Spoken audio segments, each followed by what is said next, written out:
Hello, everybody. It's good to see you. Hi. Make sure you send me a quick note to let me know you can hear me while I start saying hello to people here. We have, let's see. Linda. Hello, Linda, and welcome. All right, we have Lori. Carrie, hey. Tammy, hello to you too. Sorry, Godmother. Let's get this party started. Yes. Brenny, hello to you. Elizabeth Murphy. I'm sorry, I almost called you the wrong last name. Hello, Elizabeth. And welcome from New York. Karen, welcome from Louisiana. Good to see you. KB, good to see you. The chat keeps moving, so when I click on something, it goes in the wrong spot. Hi, Carrie. Good, you can hear me great. It's fantastic. Good to see you, Ruth. Hello. There it goes again. Janine, good to see you too. RL, glad to have you here. And thank you, Lori, for the reminder. Please tap the like button. It helps me out. I appreciate it. And it's free. Hello, Diane Wade from Ohio, from one Ohio into another. All right. Danny, Mace Chill, good to see you. I knew, I'm going to write that down because I knew you told me your other name before. Not that it matters. I guess I can use Mace Chill too. Good to see you, Danny. All right. Critiker Whitaker. Did I say that right? Did I say Seeking Sister Wives? Really? That's what I wrote on it? My goodness gracious. I'll fix it and post edit. Thank you. I did it. You can tell. All right. Can I just tell you true confessions? Another one of those crazy days. And I was out of the house a lot and I came back and I was taking care of things. My daughter wanted to FaceTime, blah, blah, blah, blah, blah. And then I thought, I think I'm going to finish editing this Seeking Sister Wives video tonight and get it up. And then I went, because tomorrow's wait a minute. Today's Thursday. So I was like, shoot. Starts in 30 minutes. And there's so many things to set up to get the countdown timer to work and get the chat to appear and all that stuff. So I was in such a hurry. I had no JPEG at all. There was nothing to click on. I hadn't made it this week. Anyway, so I rushed to do it. And that's what happens when you rush. You make mistakes. Fix. Thumbnail. And probably title as well. All right. Thank you very much. Nikki with no L. Hello from PA. Lynn Skinner. Glad you're here. Thank you. Thank you for moderating as well.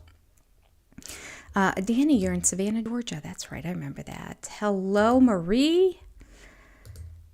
Mama Squirrel. Hey. Tennessee. Dockerin, Tennessee. Glad you're here. I love Tennessee. California. Oh, that's where you're from, RL. California. Great. Aaliyah, so glad you made it. Fantastic. All right. I think I hit everybody else. Lori, I got you at the beginning. Aaliyah, Lynn, Mama Squirrel. All right. Carrie Bell. We had a huge snowstorm up here in Maine, and everything was canceled, so I'm off today. Woohoo! Huge snowstorm? In April? I didn't realize Maine got that much snow. I mean, it makes sense because it's further north. I guess I assume because it's so surrounded by the ocean that you didn't get that much snow up there. Good to see you all. All right, I'm breathing again. Crazy last half an hour. I mean, I was so crazy doing things up here. My husband got home from work at like 4. And I hadn't seen him because I was like up in my room and on the laptop in the office, and he sat down and put something on the television. And sometimes he comes up right away, but a lot of times I go down, but I didn't go down. And so I just ran down there now and I'm like, hi. And he goes, well, hello. I said, hi and bye. I have a live starting in 4 minutes. Oh, such is life. Well, I don't know if you all saw my latest post, but it was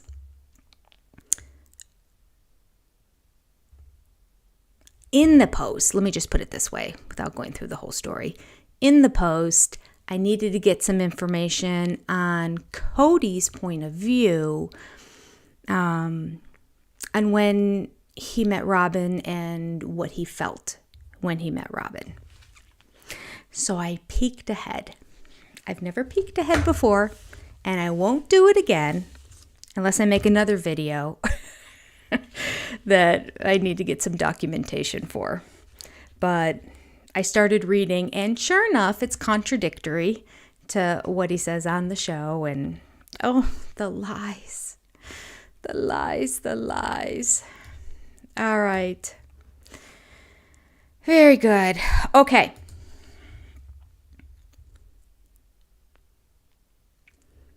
I don't think you can see this. Just in case, I'll make it bigger. Okay.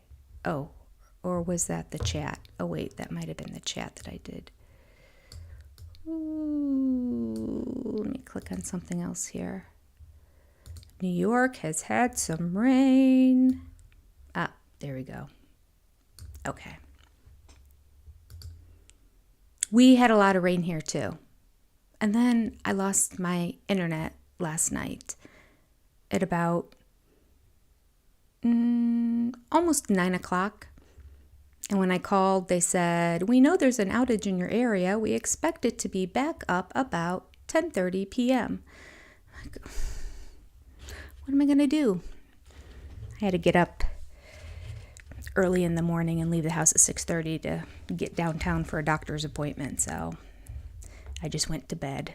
But yes, so I don't know what knocked it out. We did have a lot of rain, but like I heard a big boom outside, so like something blew. But unfortunately, I don't have cable anymore. It's all streaming. Spectrum is all streaming. So when the internet goes out, I don't have television either or internet. So I just listened to stuff on my phone and fell asleep. All right, Savannah had rain too. I wonder if it just went down the entire country. I bet it was. All right. Aaliyah, up. Oh, you're way up. The Adirondacks. That is high up north there. Very good. Ethel, hello. I didn't get a chance to say hi to you. Belle. Yay, I'm glad you caught a live too. Dee Dee, I didn't get a chance to say hi to you too. Cat Be Kind, I missed all of you guys. I'm so sorry. Let's see here. If I miss anyone else, I apologize. We are going to jump in today and talk about Robin, our favorite topic. All right. It's fun to be snarky about Cody and Robin, isn't it? So this begins with Robin, and if you saw my last video, you know it's quite lengthy. It's 6 pages long, so be prepared. All right. Robin says, I have a feeling this might be a little boring at the beginning. I hope not. I could just see her being boring, writing stuff. All right, here we go. I was raised in a polygamous family in southern Utah.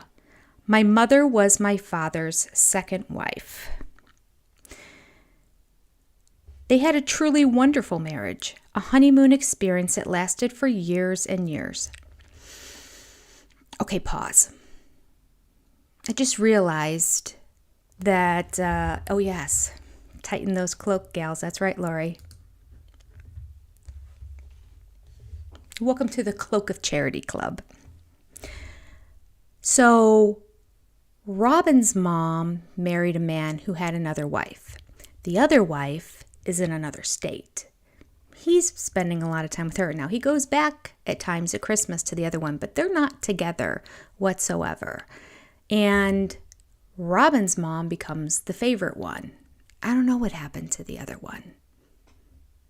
He ended up moving down to Vegas area. But you see the similarities? Same thing happened with Robin. So she becomes the last wife and the favorite one and eventually the only one. Unless I'm missing something in there. If you know that the first wife moved down to Vegas with him, let me know. But to my understanding, she didn't. All right. I know they were in Utah. Wasn't Robin's mom in Utah? Wasn't she in, I can't remember the name of it, but it was the name of the city where McKelty had the pawn shop that she worked in, where she lived for a little bit. I thought they lived there. And then her dad was down in Vegas. So who was her dad down in Vegas with? We only see her dad. Did her mom pass away? Oh, I have so many questions. I didn't realize. Take some of this information for granted and just go on. Hello, Ritz. Welcome from Canada. Welcome, Canada. All right. PJC Wizard. Glad you're here. Welcome, Richmond, Virginia. All right. St. George, thank you. Critiker Whitaker. St. George, Utah. Now, okay, I believe Robin learned all her tricks from her mama, who was more like a mistress. Yeah, right? And then the other family, I know that somebody said that he would at times go back, like for some time at Christmas and whatnot. But clearly, it's impossible to do both at the same time. And when he moved to Vegas, who did he move with? And did he ever end a relationship with the first one? Those are all my questions. So if you have answers to any of those, put them in the chat and I'll see if I can find them. And if not, fingers crossed, I've done this correct and I started the live chat in such a way that the chat should appear when it's posted, but it takes 24 hours for them to surface through the chat and I think take out anything that might be inappropriate. All right. Although I have excellent moderators who really take it out, but that's just what they do. All right. Sam, welcome. It's good to see you. All right. Yeah. Robin repeated what her mom did, right, Cappy Kind? Uh-huh. So the stepfather adopted her, but it was the second. How did the first family feel about that? So was he not married to the first lady? Was not an official marriage? Was just the mom, Robin's mom, the official marriage? Or did he divorce the first and marry the second? Same thing that Robin did.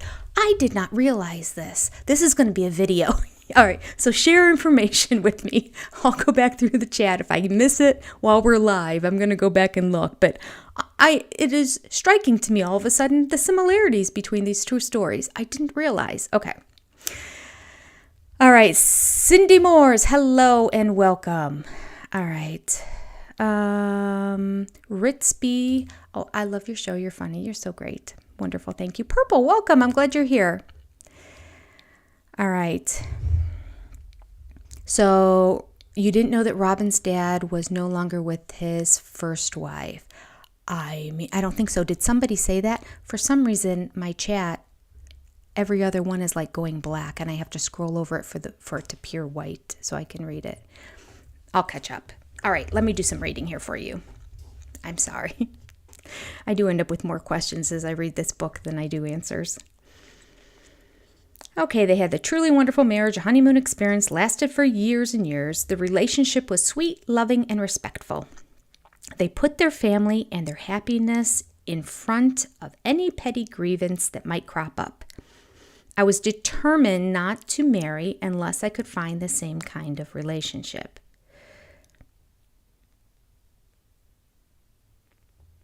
Okay, pause. I'm sorry. But she did marry somebody that wasn't that same kind of relationship, right? Am I missing something? He didn't adopt her after she got married. Okay. Maybe she addresses that. Maybe I shouldn't have paused too soon. I grew up knowing that that accepting the doctrine of plural marriage was entirely up to me. It was something I considered deeply and carefully. I prayed and contemplated until I received a testimony, which is to say, until I knew without question that I was going to live the principle of plural marriage. I got married at 21 to a fellow member of my faith. He was from a well-regarded family in our community. That's why she picked him. Despite the fact that my then husband's family members were spiritual leaders, our marriage was not solid. We struggled right from the start. Okay, does this not just contradict what they were saying before?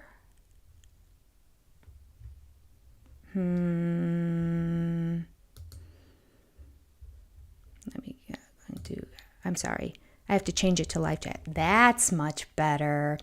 Let me remind you guys, I forgot to do it myself. When you're in the chat at the top, it always defaults to top chat, meaning what they think you're most interested in is going to be at the top, so the comments get all mixed up. Click on it and change it to live chat. And once you change it to live chat, everything will be in order. So I apologize to all of those of you who I missed. Cindy, hello. I know I didn't say hi to you yet. Good to see you. And Lynn Skinner, what a doll you are. Thank you very much for your generous super chat. I appreciate you. All right. Purple, you think that you doubt that Robin was legally adopted. Her bio dad died, so less of a need for a legal adoption. That's so true. And he had another wife. Who is he married to? That's what I want to know. All right.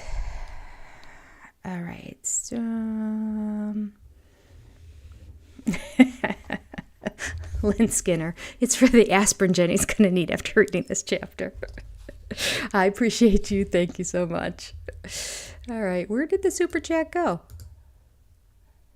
How come it's not on my screen? Oh, there we go. Okay. I don't know why it disappeared. Okay. All right. Let's see. Let's go on. That just completely contradicts itself, like 10 lines later. She said, I was determined not to marry unless I could find that same kind of relationship, which was sweet, loving, respectful, a honeymoon experience. And then she goes on to say their marriage wasn't solid right from the beginning. All right. Let's go on. I got married at 21 to a fellow member of my faith. Oh, we read that. Okay. We struggled right from the start. I was the first wife, but shortly after my son was born, I knew without a doubt that I wanted to have sister wives. Unfortunately, my marriage didn't last long enough to bring a second wife into our family. What? Cody got him like boom, boom, boom, 1 year after the other. She had 3 kids. What does she mean it didn't last long enough? There's another lie. We've already gotten 2 lies and we've only gotten through a paragraph. That doesn't make any sense. What do you mean it didn't last long enough? I mean, does she think that we're all stupid? I bet she did. I bet when she wrote this book, she thought nobody's going to look into anything. Nobody has social media. And she can just write whatever she wants. Is this whole chapter going to be all lies from Robin? I am going to need that aspirin. Thank you very much, Lynn Skinner. I tried my hardest to make the marriage work, both for our own sake and for the sake of the 3 children my ex-husband and I had together.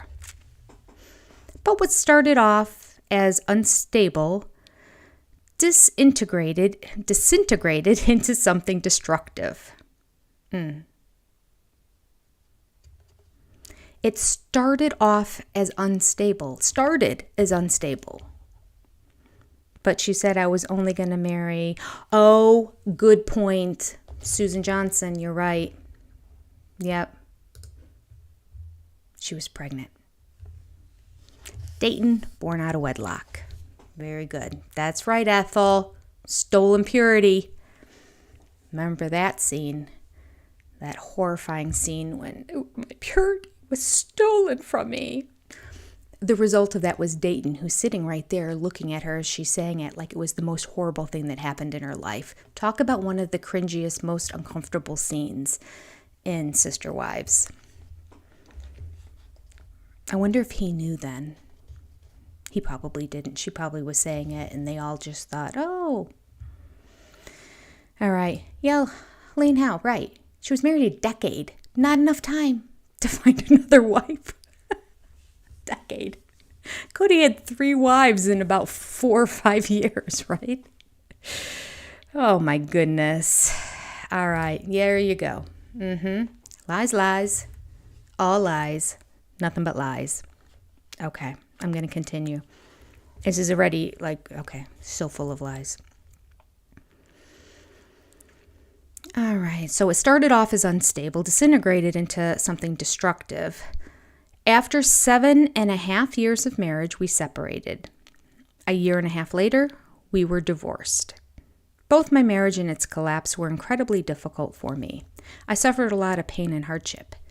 I had been badly mistreated and misled by my husband.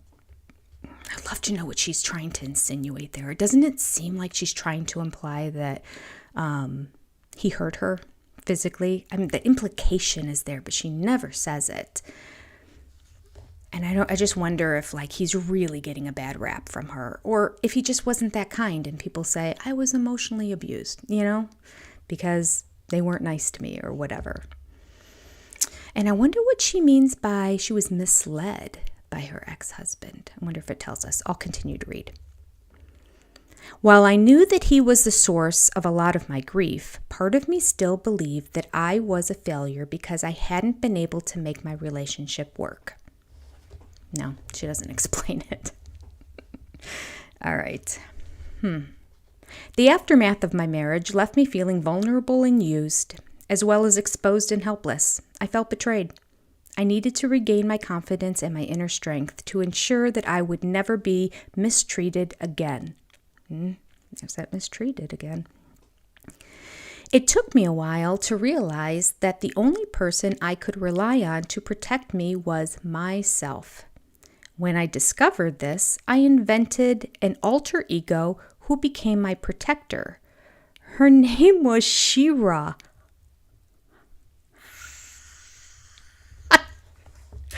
How have I not heard that anywhere? How has that not come? Or maybe I did. Maybe in passing, somebody would say She-Ra. And I just didn't know what they were referencing. Why did you choose that? She-Ra. She represented my tougher, bolder side. Since no one would come to my rescue, I transformed part of me into my own superhero. She-Ra to the rescue. She-Ra helped me protect the softer, more sensitive parts of my psyche. She built a wall around them so they wouldn't be battered or bruised. She's taken this very seriously. This is making it sound like split personality. Okay. I knew that it would be going against my nature to throw away the kindness and caring that are important parts of my character. So instead, I developed this mechanism to shield them. She-Ra helped me put up a fortress around my vulnerabilities and develop a hard, impenetrable side so that I wouldn't fall for anyone's tricks again.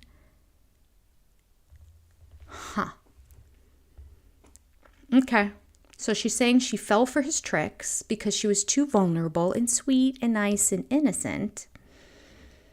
So she had to bring She-Ra into the scene to protect her. So this is what she meant by whatever that phrase was she said at the beginning.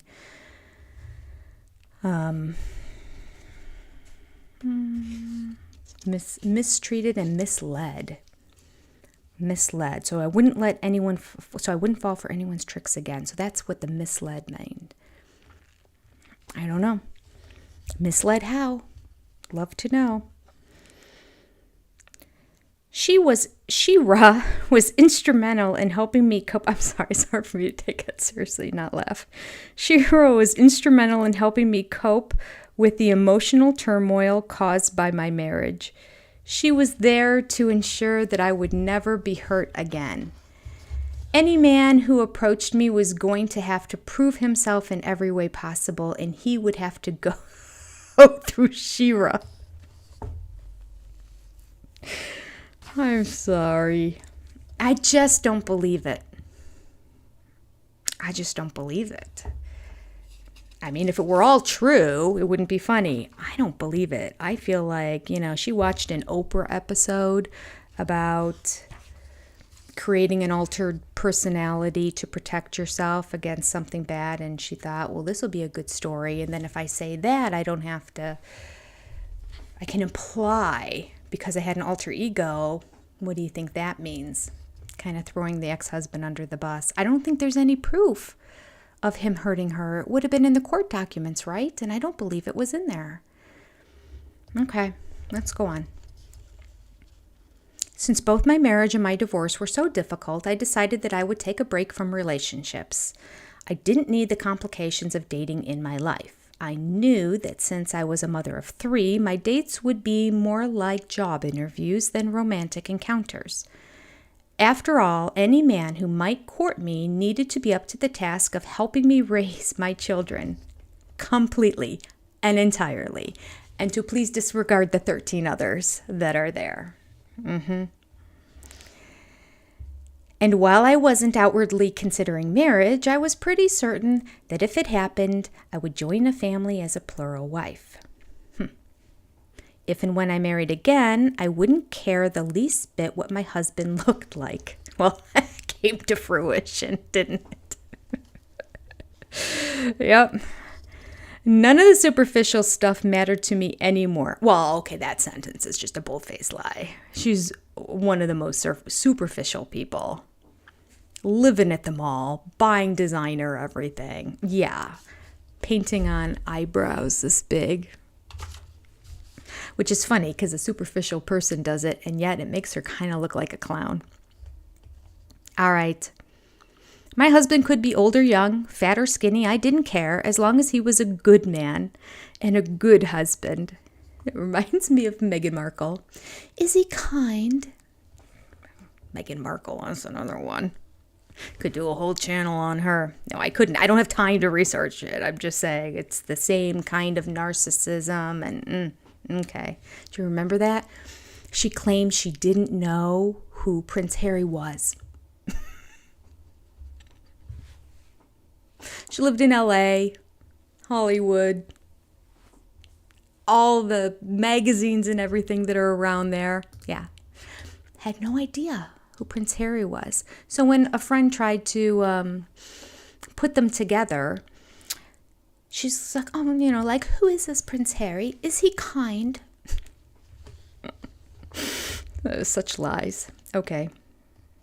So that reminded me, that line. As long as he's a good man and a good husband. All right. Let's continue. I wanted someone whose sole priority was taking care of his family.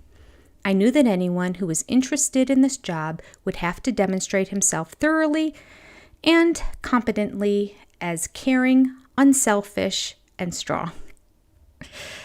All right. I wasn't taking any chances, but before I even contemplated marriage or courtship, I was determined to take time out for myself, repair my wounds, and look after my children. After my divorce was finalized and I was functioning as a single mom, I went to visit my cousin Reba in Lehi, Utah, which is 30 miles outside of Salt Lake.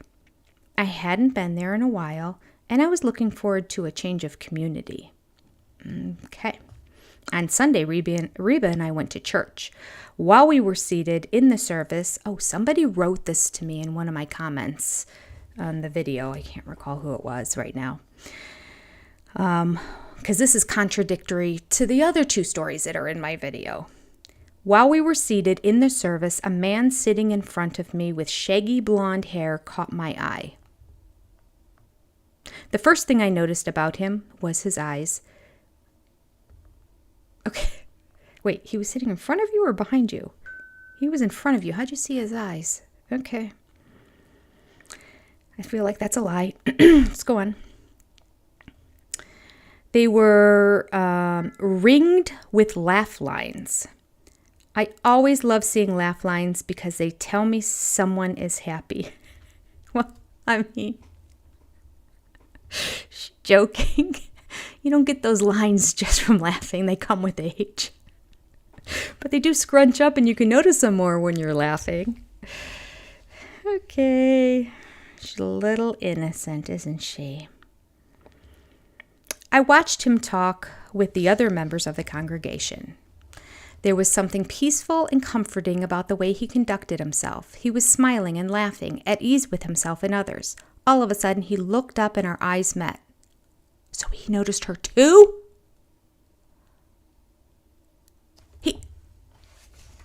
That's not what he said in his chapter. And that's not what they told TLC in the interview and in the clip, in the voiceover from Natalie Morales. My goodness, we've got 3 different stories going on here. There was we met on the front lawn of my cousin's house. We met at a dance. And now we met in church.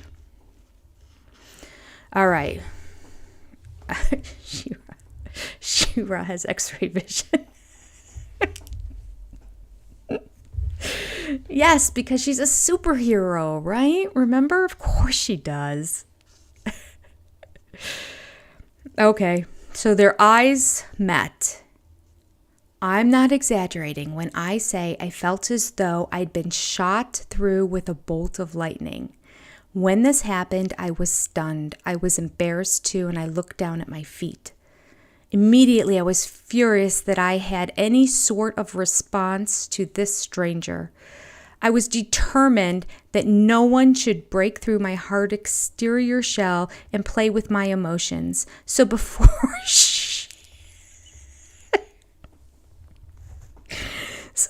Shira could scold me, I quickly repaired the crack that had appeared in my armor. My goodness. Sometime during the service, I had to walk past this man on my way to the bathroom. He was in front of you. How did you possibly walk by him on your way to the bathroom? The bathroom is not in the front of the church. Another lie. Oh my gosh. All right. Okay. Here we go. That makes no sense. He was sitting with a group of women.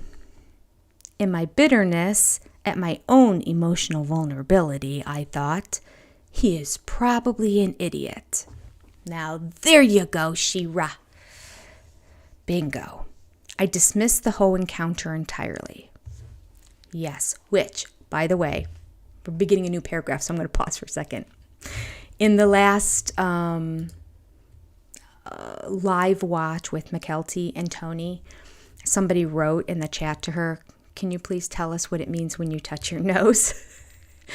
And she said, right on. Yeah.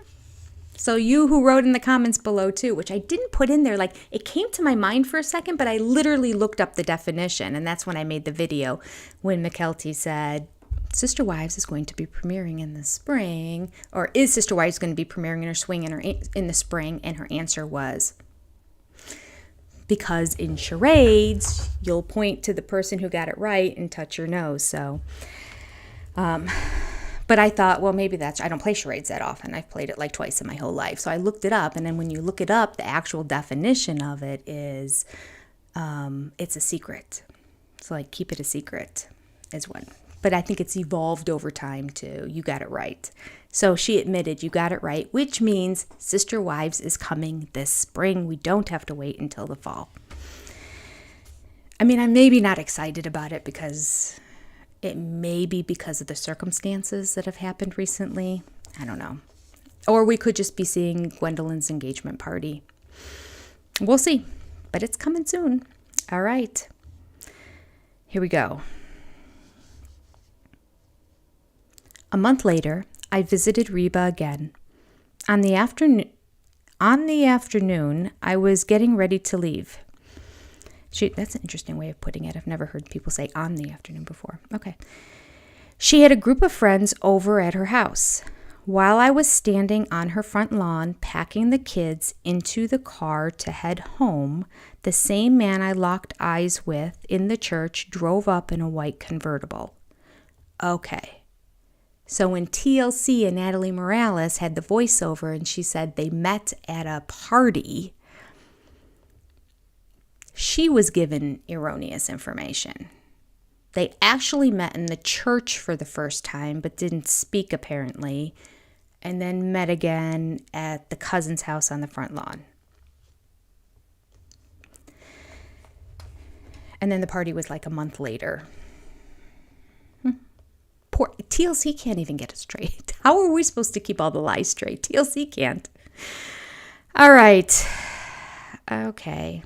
Hi, Kathy. Welcome. All right. And Stacy Moo. Welcome to you too. Mary Romaine, I don't think I said hi to you yet. All right. Anyone else who I've missed? Cindy, have I said hello to you? I don't think so. All right. All right.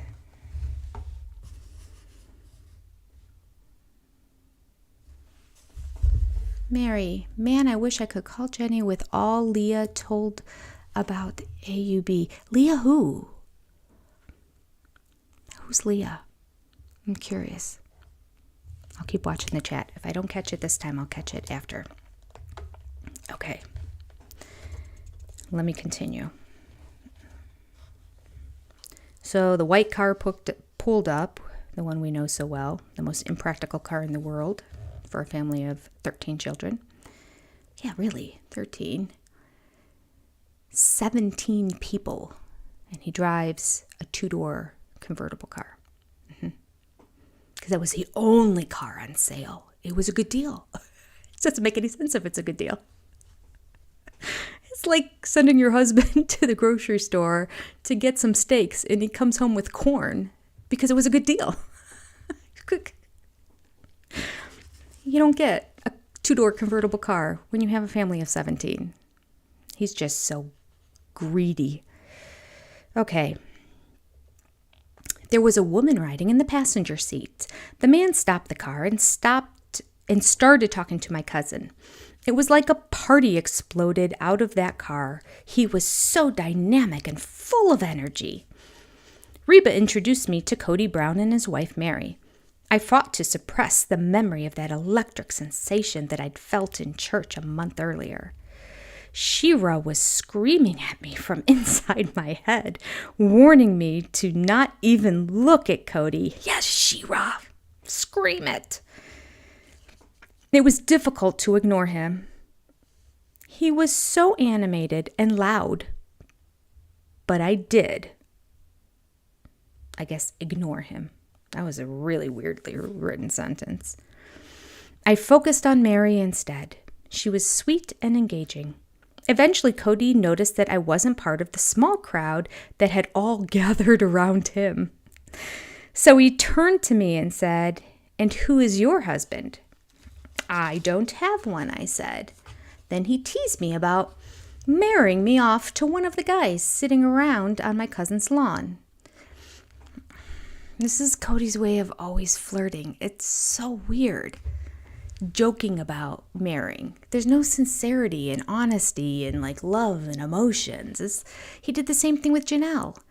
Took her out on a private date without Mary in the middle of the day, took her from work, took her to lunch, but then joked in it about him joining them in their marriage. And then she just laughed him off and laughed. So, okay.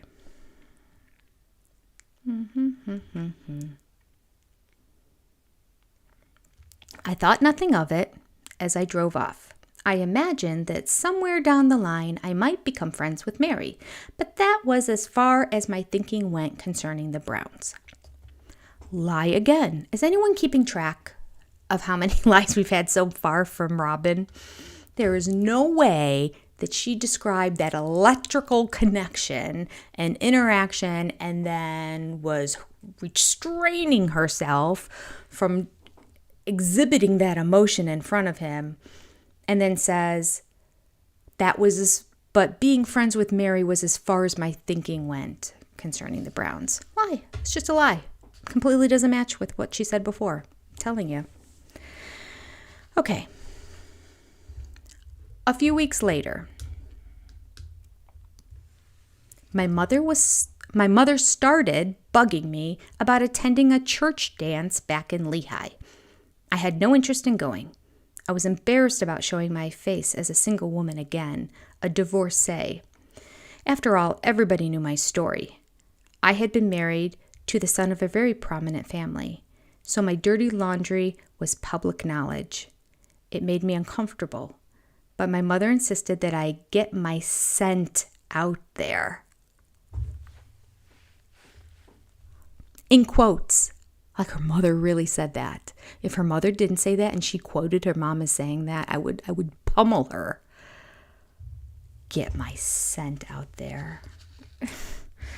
I agreed to go to the dance, but only to escort my brother and sister who needed a social outlet.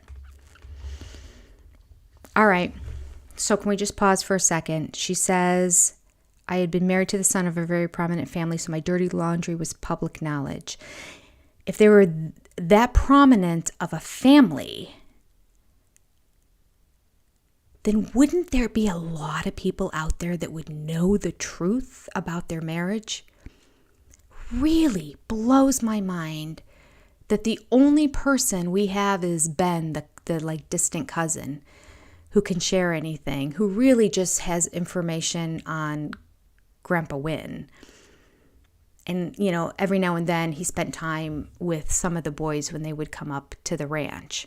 But we don't have anybody from Robin's husband's family. And they must be miffed at the way she's been disparaging him. Okay. I don't know why they're staying quiet. They're being too kind. When I got to the dance, I felt like an idiot. But my mother was right, at least in part. I needed to put my face out there and show people that I wasn't ashamed. I was validated in the breakup of my marriage and had nothing to hide. At the dance, I ran into Mary. She immediately rushed over and started talking to me. She was so friendly and sweet. Thank you so much for talking to me, I said. I feel like such an idiot right now. It's so nice of you to think of me. After a while, Mary returned to Cody and their friends. This is making more sense now, doesn't it, in terms of the connection between them? Because Mary saw Robin as like weak and wounded. And so Mary could be her savior. So thus be good. Not just bring in another wife, but also save Robin from all the embarrassment in terms of bringing her into the family. Okay.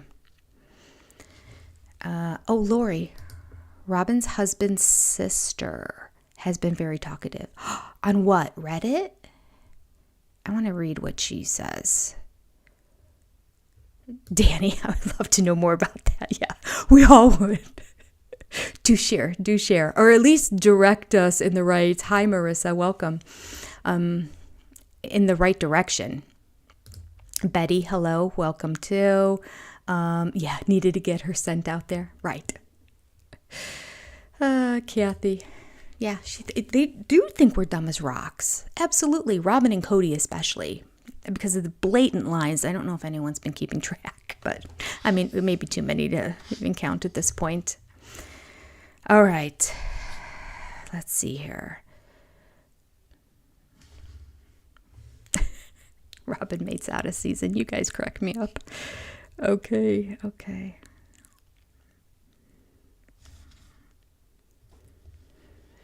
When the second to the last song of the night came on, Cody asked me to dance. I was shocked. I remember thinking that Mary must have taken pity on me and made her husband dance with me. I felt like a complete loser, but I let Cody have his pity dance, and I thought it was kind of Mary to send him over. When Cody and I started dancing, we were immediately at ease with each other. I don't even know if I believe that either, that she felt shocked and that he was just like a complete loser. She was like smitten with this man. Okay. When Cody and I started dancing, we were immediately at ease with each other. I felt relaxed around him. Cody was easy to talk to. Eventually, we stopped dancing and stood chatting in the middle of the dance floor. During that song and the next, we opened up to each other like it was the most natural thing in the world. I forgot about the dance, the hall, and all the people around us. For 10 minutes, it felt as if Cody and I were the only people in the world. All of a sudden, Cody said, "Will you excuse me, please?" They were saying a prayer to finish the dance. They were saying a prayer to the dance meaning like the event. I don't think it literally that dance. Okay. They were saying a prayer to finish the dance. I hadn't even noticed. I completely lost track of time and place. It was as if Cody and I escaped to an island together. I'd been so involved in our conversation that I'd forgotten where we were. After the prayer, Cody and Mary came up to my sister and me and started talking. The four of us talked until they kicked us out of the hall. Then we stood on the steps in the dark of the building and talked until 2 a.m. I was curious about Mary and wanted to get to know her better, but she was very quiet. Cody kept engaging my sister in conversation about plural marriage. She was a first wife and was interested in living the principle, which intrigued Cody. Her sister was a first wife? I was curious. I'm sorry, I have to read it again. I was curious about Mary and wanted to get to know her better, but she was very quiet. Cody kept engaging my sister in conversation about plural marriage. She was a first wife and was interested in living the principle, which intrigued Cody. So she went there to chaperone her sister who was already married to the dance? Why would she need to chaperone her married sister? Is her sister's younger than her, isn't she? Can anyone explain that to me? I don't understand.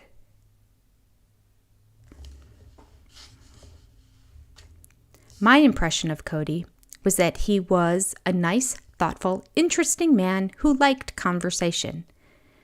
After he and Mary left, my sister started teasing me, telling me that she was sure Cody liked me. I told her she had no idea what she was talking about. Then I explained it wouldn't have mattered if Cody had been head over heels for me. I had made an agreement with myself and with God. Well, that was She-Ra, not you. I was not putting myself out there. I was not available. If God wanted me to marry someone, then he'd have to hit me over the head with it and give me irrefutable proof that this is what I was meant to do. In the meantime, I told my sister, I'm going to figure myself out and get my kids in a safe situation. Oh, there's that safe word. The next day I drove home to southern Utah. I'd assumed I'd never see Cody again. All right. Very interesting. If anyone understands that concept of her chaperoning her sister at the dance, she said she was going to chaperone her sister and brother, but then that said her sister was married and a first wife already and interested in living polygamy. Okay. Cody's turn. Take a break. Take a sip.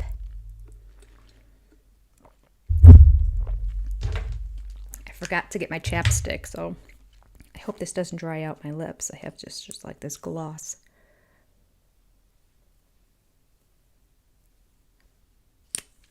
Okay.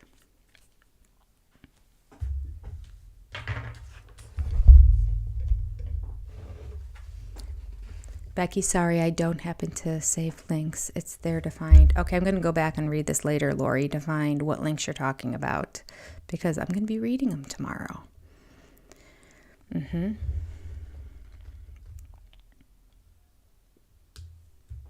Cody's turn.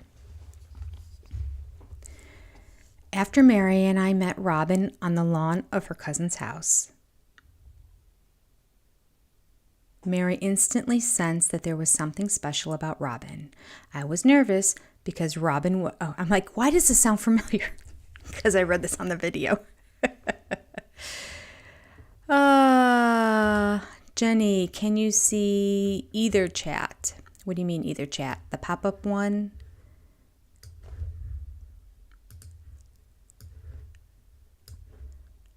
I can see a chat. I also have it pulled up under my regular user. Oh no, it's pulled up under me. Don't know what you mean about either chat, Mary. Let me know if I'm supposed to do something or see something.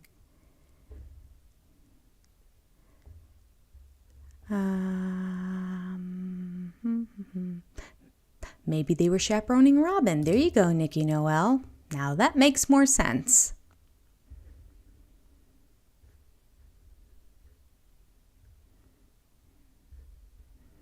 All right.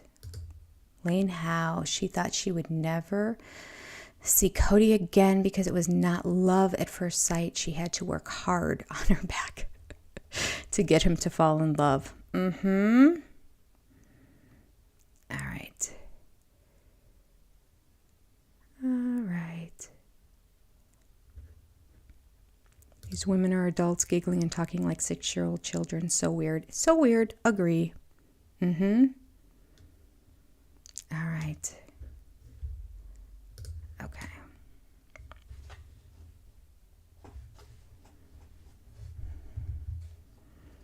Elizabeth Johnson, you're new, but you think I'm great. Oh, thank you. I think your comment's great. Okay. Let me read Cody's part. The beginning of this will sound familiar if you saw my recent video. After Mary and I had met on Robin's lawn at her cousin's house, Mary instantly sensed that there was something special about Robin. I was nervous because Robin was divorced, and divorce can bring a lot of technical difficulties in terms of blending families and raising another man's children. Very different from ick. Just saying. I had always declared that I wouldn't invite the situation into my life, but the stirring I felt around Robin changed this almost right away. Mary was incredibly excited to run into Robin at the dance. She acted like a schoolgirl, figuring out how and when I should ask Robin to dance. The minute Robin and I hit the dance floor, I became transfixed by her spirit. I couldn't deny the spark I felt. Not the kind of spark you feel in your loins. Oh, I said it. I'm sorry. I promised I wasn't going to say it. But something deep and transcendent. I guess you could call it love at first sight. Well, if it was love at first sight, that happened back at the church. And then you were talking to her on the lawn. So now you're at the dance and you're saying it's love at first sight. It's so confusing. These words don't go together. So frustrating. All right. When we were talking after the dance, I went out of my way to avoid flirting with Robin and focus most of my energy on talking to her sister. By that time, I had a very deep sense that there was a spiritual connection between us, but I didn't want to be overbearing or inappropriate. God forbid. Eventually, I ended the conversation with Robin and her sister. I assumed I would see Robin at church with the main congregation the next day. When Mary and I got home that night, we stayed up for 2 more hours talking about Robin. We rehashed the whole experience at the dance and after. We discussed our feelings about a new wife and whether Robin would be that person. Okay, can I pause for a second? Does anybody... Jenny, do you need any Listerine? Yes, I do. Thank you very much, Lori. Yes, I do.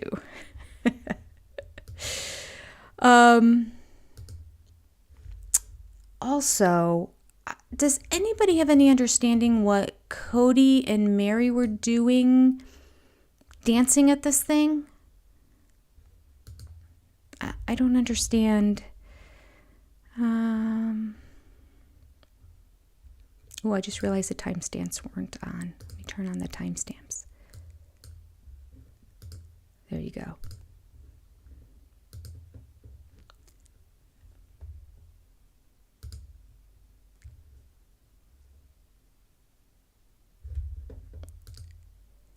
Nope.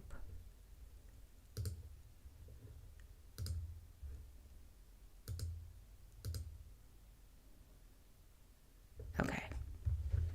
I'm going to have to figure out, there's a place I can pull the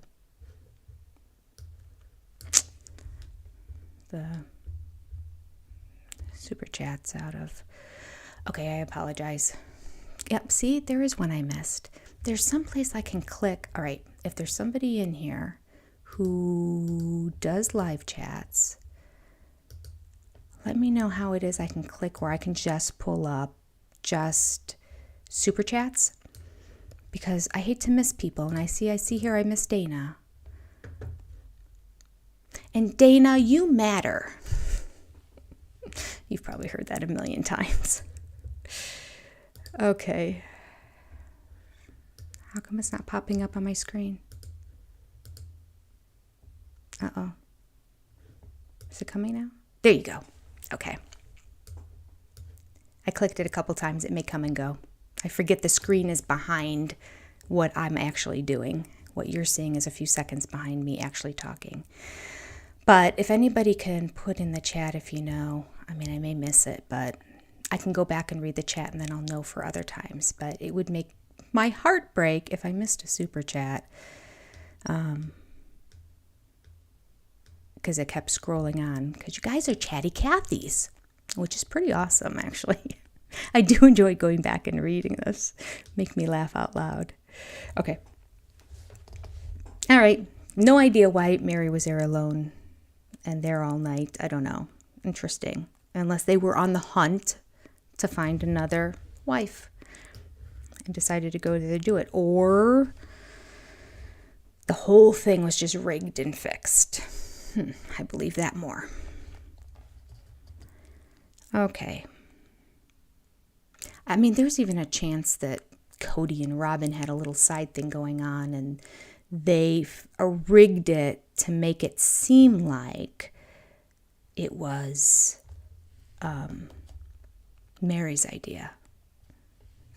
That's very possible. All right. Yarning for a smile. Yes, you know what's going on. You're the one that told me last time, isn't it? The arrow by the live chat. I don't have an arrow by my live chat. Oh, that arrow. No. Oh, fan funding. There you go. Very good. Got it. Thank you so much.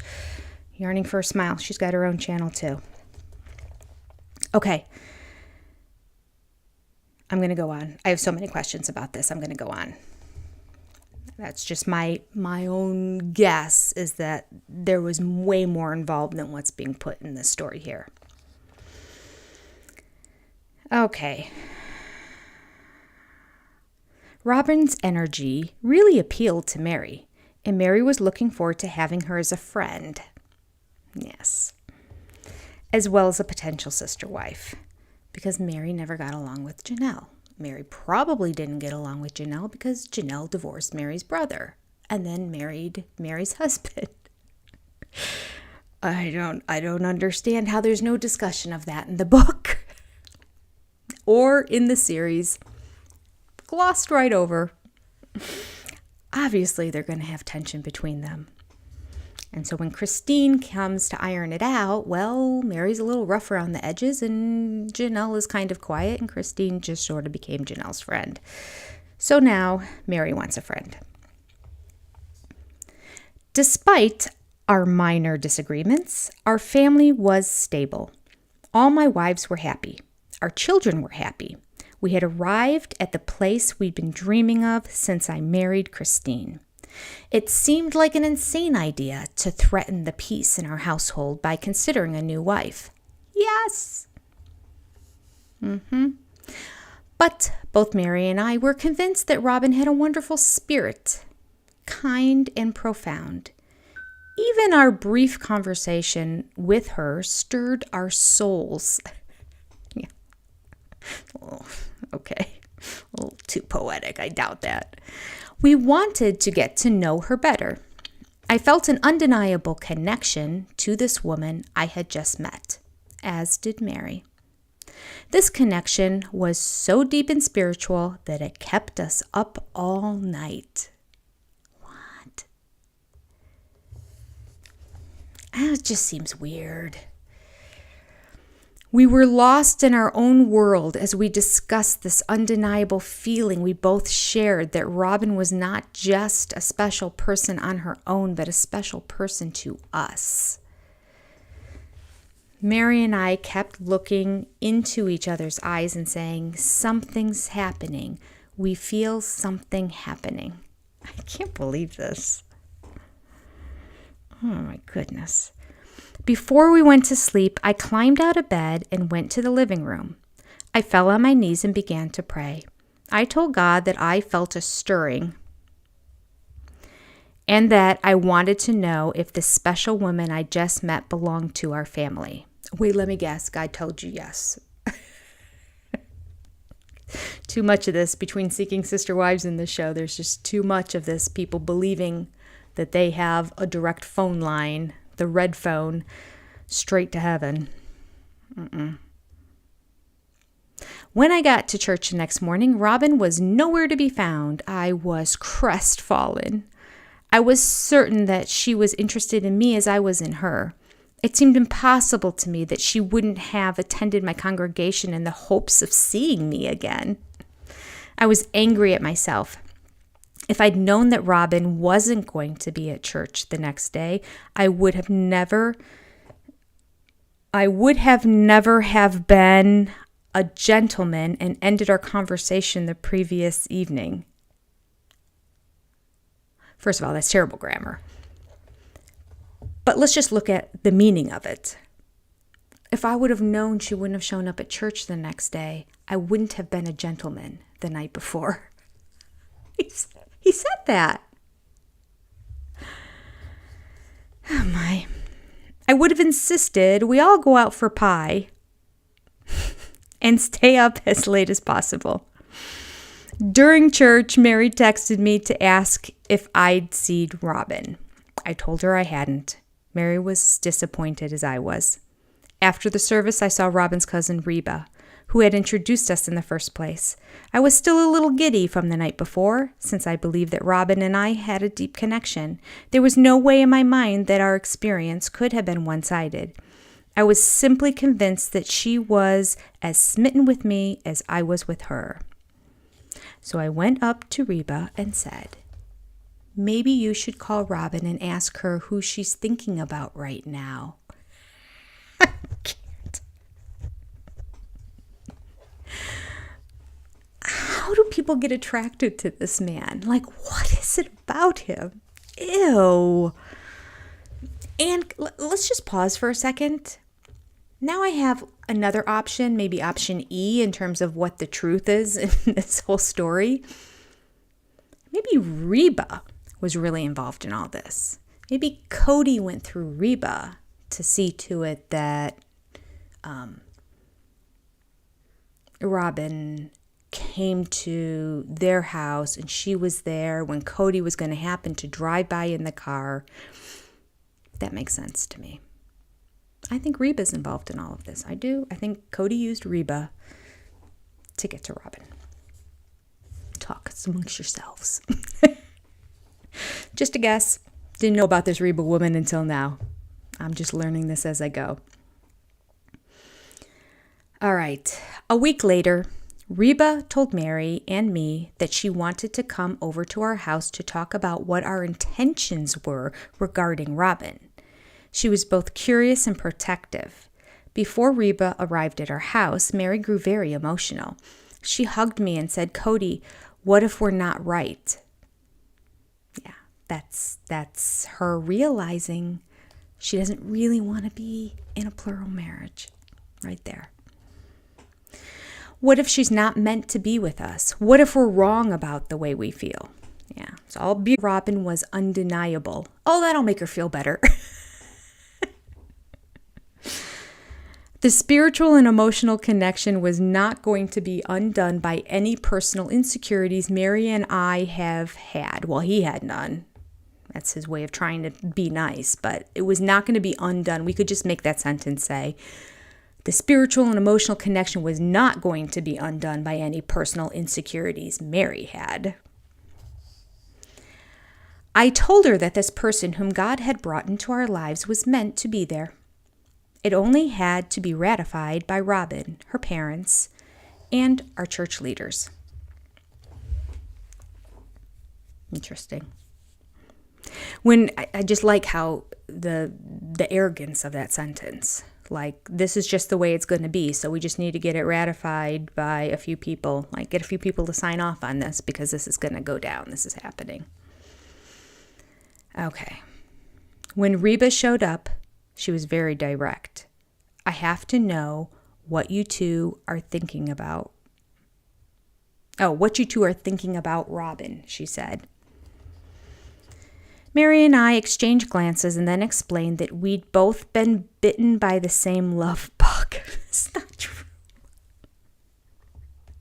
Or is it? I don't know. There's rumors out there. Mary was not bitten by the love bug. Mary's just excited to do something for you and to have a friend. She didn't really want anyone else to sleep with Cody or take any of his time. She just wants a buddy. Okay.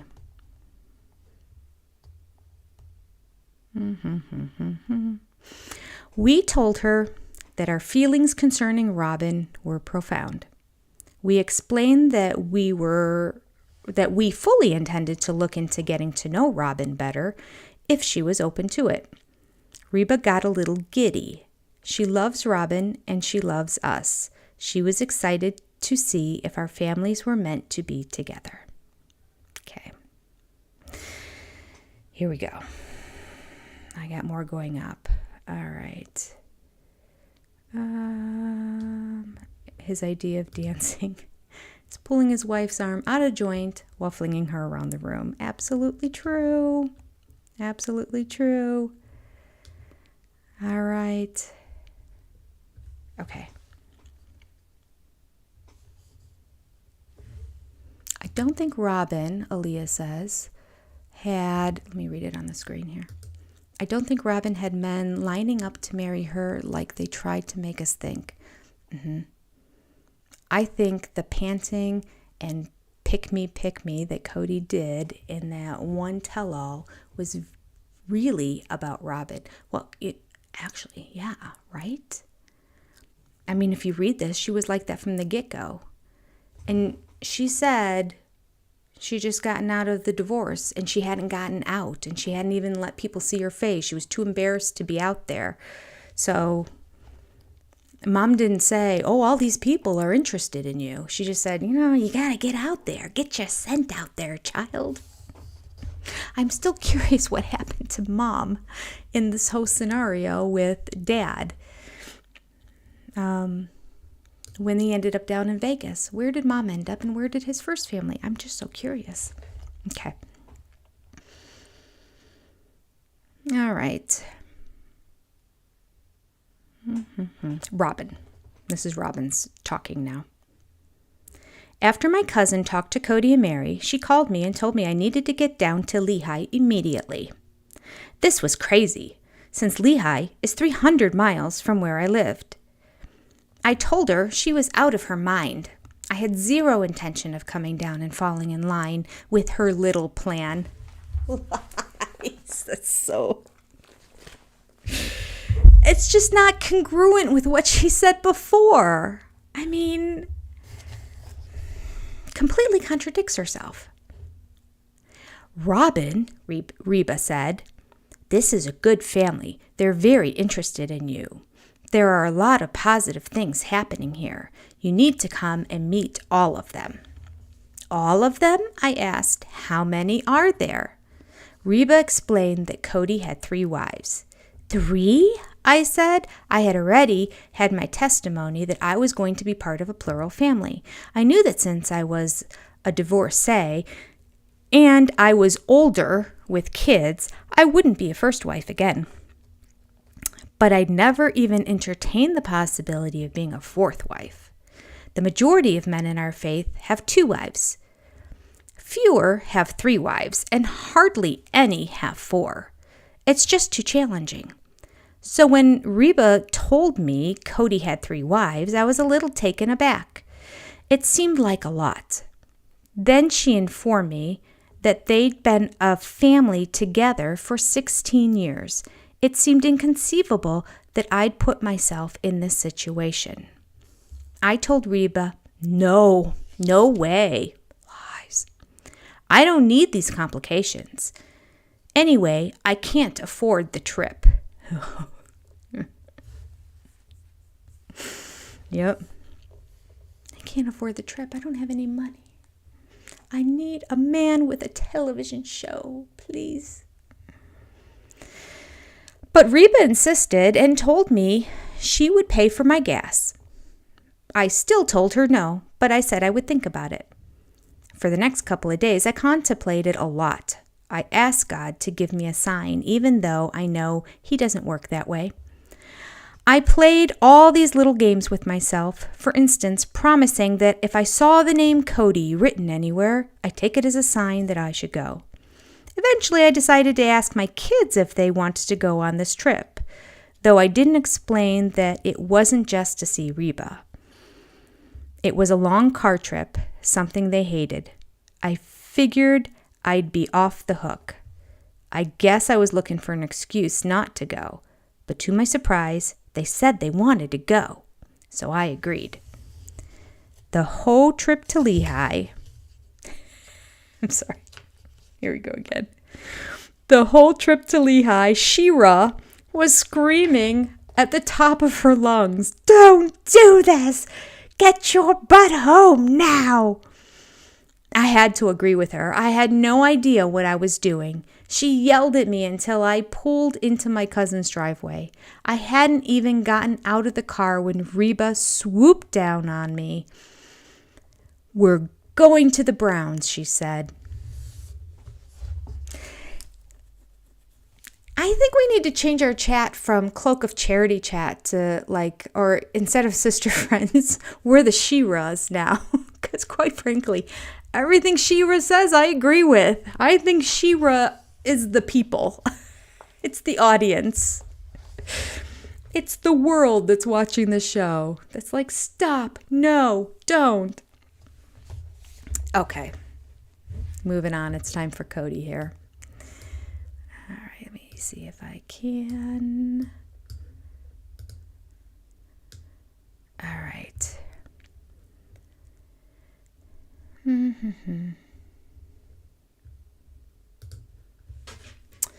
Lane Howe says, what sane mother of 3 with a $30,000 debt would pick a broke married man with 3 wives and 13 kids?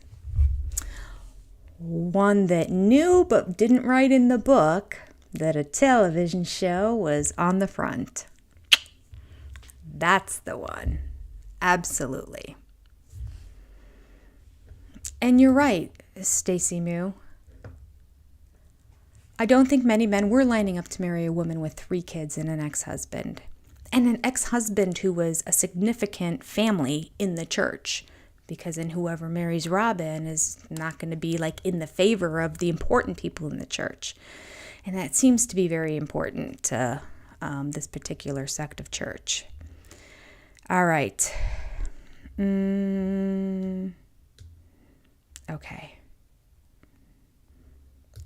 Have we ever seen Reba on the show? I don't remember. I don't think so, but I didn't know about Reba. I keep confusing the names Reba and Shira. Yeah, and you know how Shira's spelled purple? It's spelled SHE-RAH, like raw. She-ra. All right. Robin still has invisible friends, probably. All right. Here we go. Cody's turn. Reba let Mary and me know that she had talked Robin into coming to Lehigh.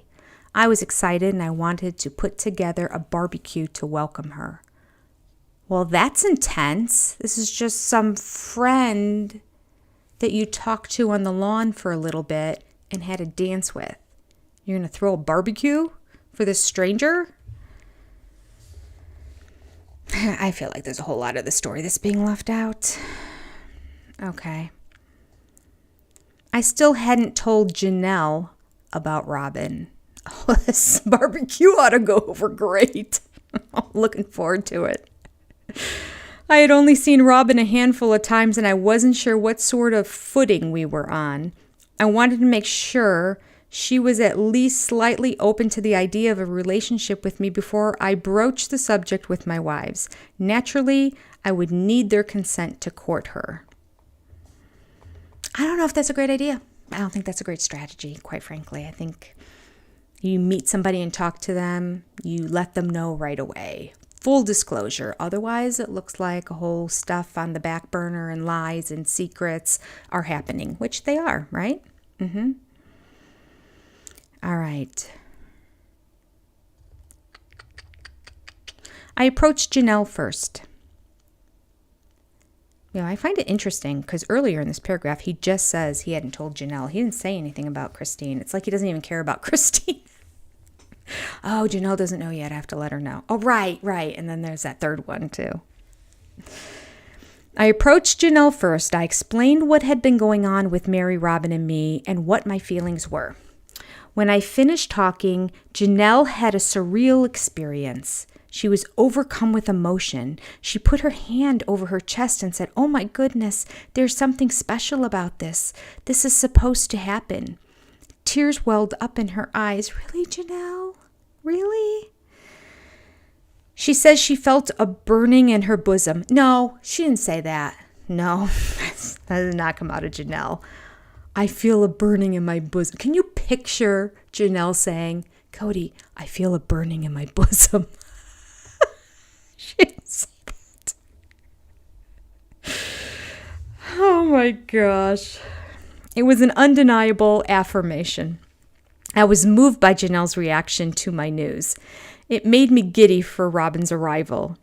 I had told Christine about Robin the night after the dance. Oh, okay. All right. So this is why he just said he hadn't told Janelle yet, because Christine already knew. Christine expressed her disappointment that she hadn't stayed later to meet her.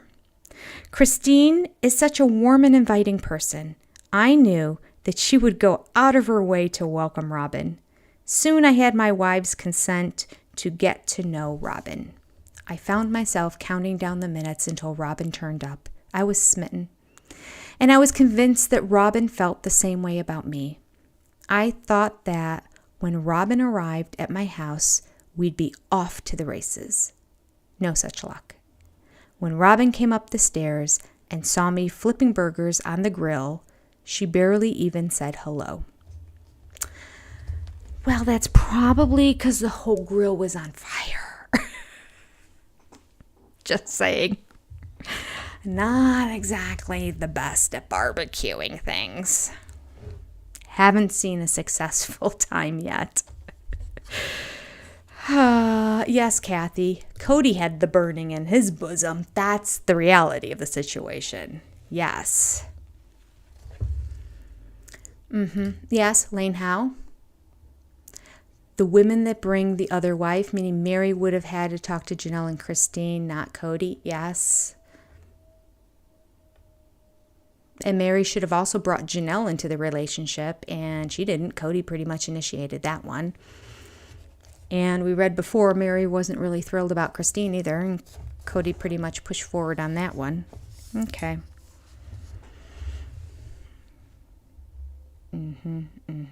It was Lynn. It was stomach acid. Janelle knew about the money. She's like, oh no. I needed Tums. We can't have this woman and her 30 grand in debt, her overspending habits, and 4 mouths into our family. No. Sorry, I have this side effect from this prescription that I'm on that gives me goosebumps. It's very weird. It's kind of like having the chills, but it'll be like just like down the right side of my body, and then it's gone. And then it might just be like the bottom part of my left leg, and it might be like my forearm. It's just like these random spots, but it does it on my scalp a lot. So I apologize. I'm not like, I don't have cooties or lice, but the tingling sensation, you know, when your hair stands up on end, I just like, and then it'll go away. But sometimes it like comes a couple times in a row. Anyway, live and learn. All right. Well, we're back to Robin now.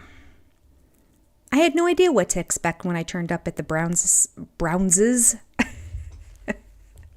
The first thing I noticed was that there were 3 convertibles parked in the driveway. For some reason, I had the impression that they were trying to show off for me.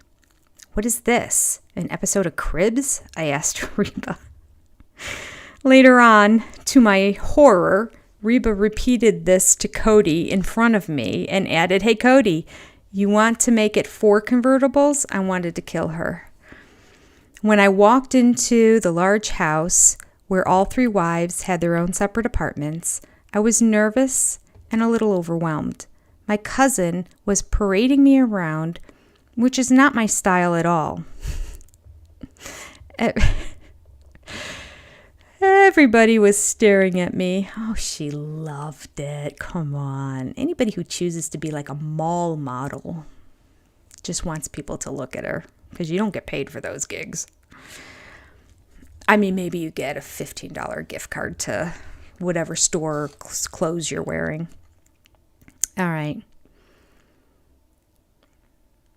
Everybody was staring at me, especially Janelle and Christine, who'd never met me before. Luckily, Mary was friendly and sweet. In fact, she stuck by my side as if she were laying claim to our friendship. Well, she was. Absolutely. Yes. Cody had the burning in his loins. Yes. Can't believe you used the word loins. Go back to biblical times here. All right.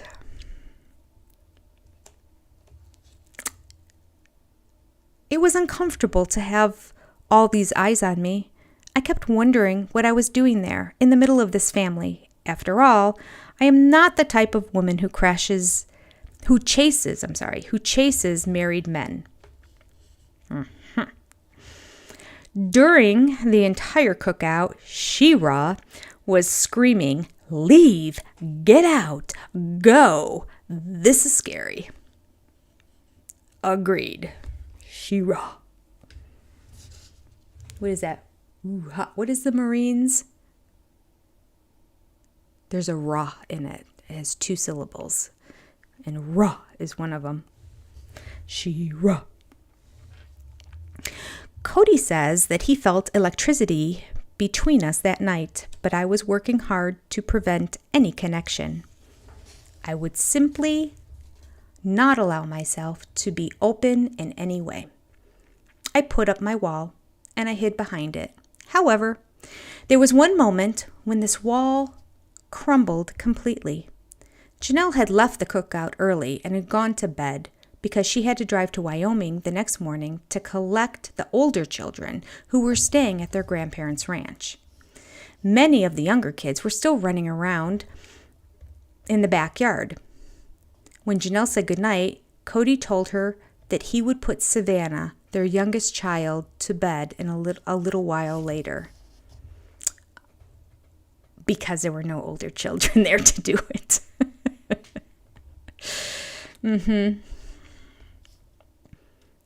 I wanted to check on my kids, who were off playing somewhere in the house. The house was big, and I had no idea where anything was. I walked through Mary's apartment and spied Cody in the kitchen. He was holding Savannah, washing her feet in the sink. He didn't know I was watching. I couldn't take my eyes off of him as he scrubbed something sticky off of Savannah's feet so she would be clean and comfortable while she slept. The love and care he put into this simple gesture was astounding and fleeting. Well, no, he probably did all that stuff for Robin's kids too. No one nagged him to do this. He wasn't trying to impress me. He simply cared enough to make sure that her feet were clean. I was struck by this moment. It broke through the hard, bitter shell that I'd erected around myself. But even as I watched Cody, I reminded myself not to fall for him or for anyone else in that house.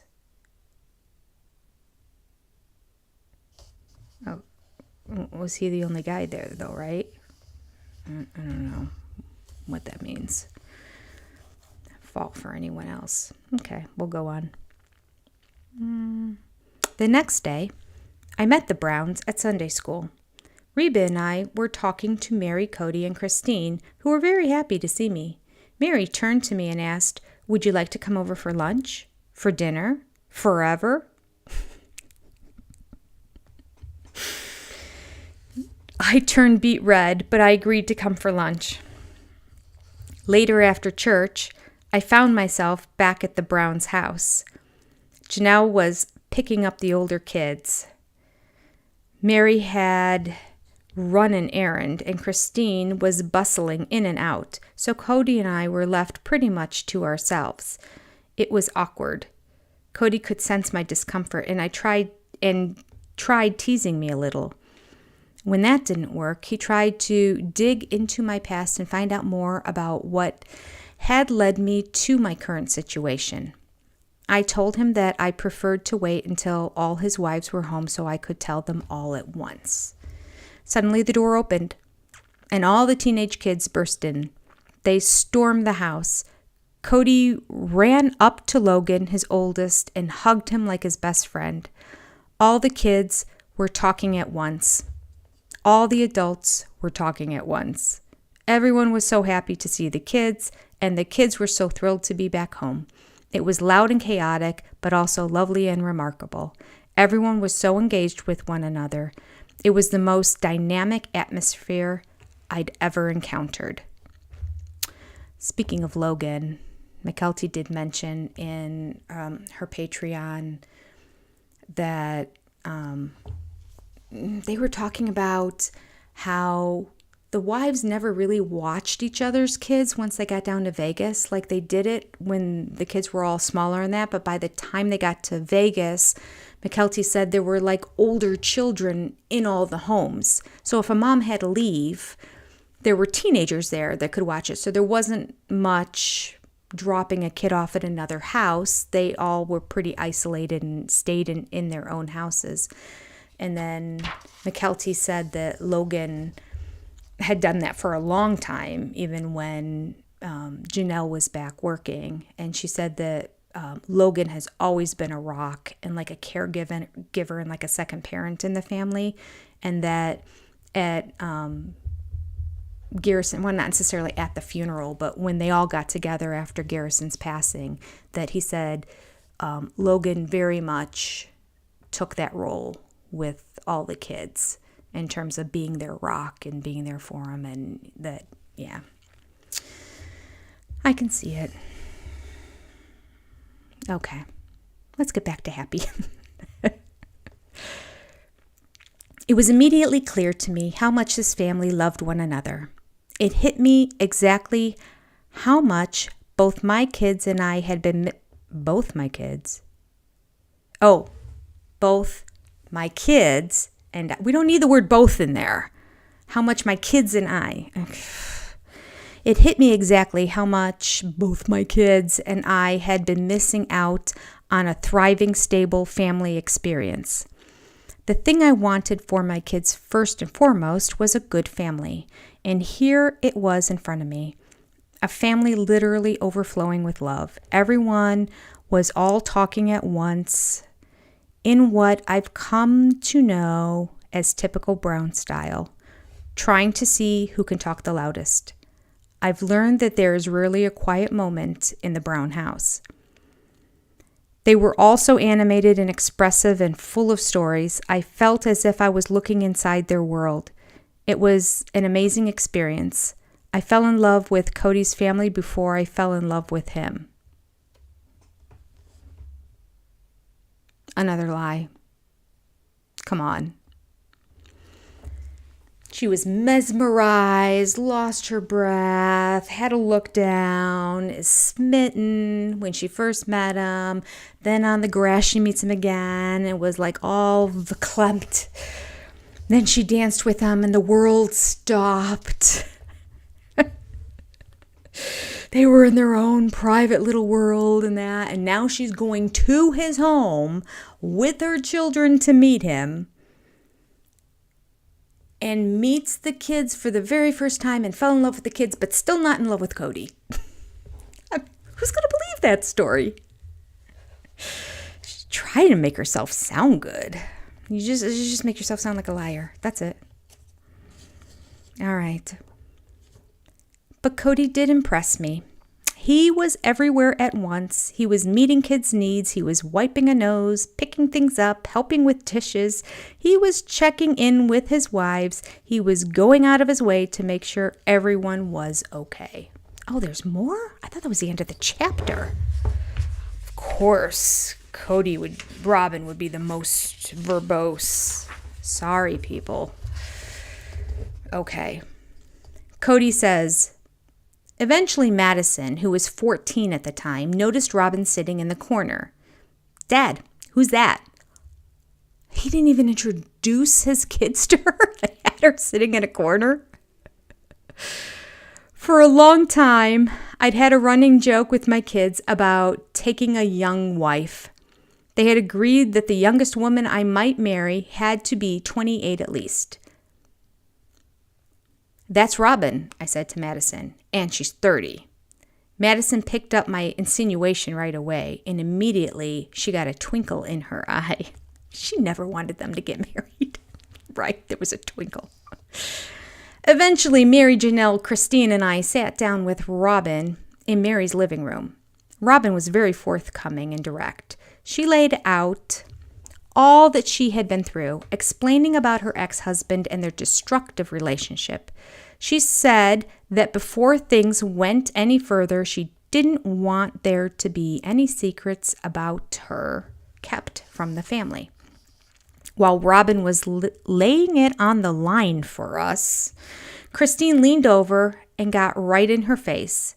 So do you think our husband is cute or not?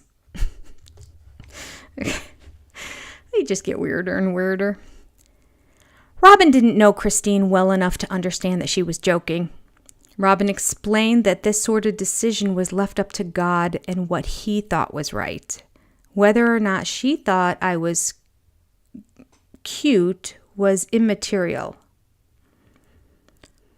She said that she was just there to figure out if this was something that God wanted for her. She was all business. Her answer took the wind right out of my sails. I'd been hoping that she would confess the same electricity that I'd felt when I was with her. I was deflated. Finally, Robin explained that pursuing a married man isn't something she'd ever do. Yeah, right, you hussy, Christine teased. Robin looked mortified. By the end of the evening, I was despondent. I was not just smitten with her, but in love. And I believed incorrectly that she had similar feelings for me. She did. Now I realize, or love of money. Now I realize that I'd have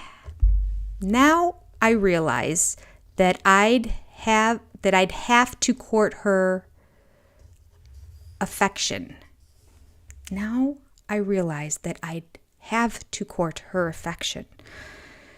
The next day, when I got home from work, I discovered that Mary had invited Robin over. Since my wives had given me permission to get to know Robin, which is the first step in approaching a new wife, I decided to say what was on my mind. Robin, I said, do you want to see if we can get to know each other better?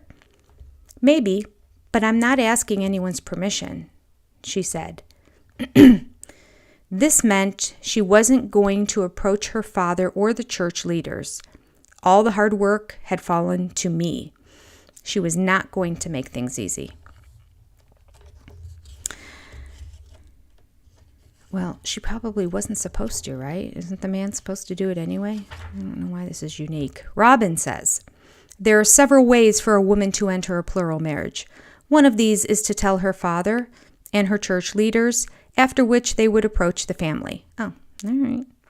I felt uncomfortable with this. I was a divorced woman. People were already under the impression that I was hunting for a husband, which was completely untrue. Per you.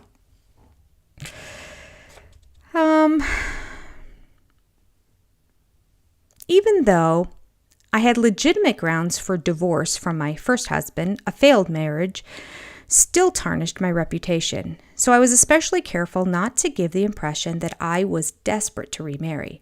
I didn't want to chase anyone, especially because I had 3 children. To be so bold as to ask about a married man seemed very presumptuous. In our community, and I'm sure others, imagining that a man, especially one with many other children, wants to take responsibility for your kids is taking a lot for granted. Run-on sentence. Eventually, Mary convinced Cody to talk to the church leader. This is an important step in our faith for several reasons, one of which is so the church can make sure that a man has pure intentions and is not simply wife-chasing. Cody was uncharacteristically shy about approaching the leader, but when Christine and Mary accompanied him to the meeting, Cody was immediately given permission to talk to my father. Because of Christine's influence in the church, do you think? I wonder if that had something to do with it. When Cody called my father to ask permission to court me, my father was guarded. He knew how badly I'd been hurt before. You can't court her, but you can get to know her, my father said. No flowers, no chocolates, no love letters. Since I lived so far from Cody, he and I talked on the phone regularly. Mary and I also kept in contact. Eventually, we started visiting on weekends. Whenever Cody visited me, he brought one of his wives or several of his children so that I could get to know the family better. During this process, we were very chaste. We never hugged. We saw him hug right on TV when he walked into her apartment. Okay. We only held hands a couple of times, and that was in order to say a prayer.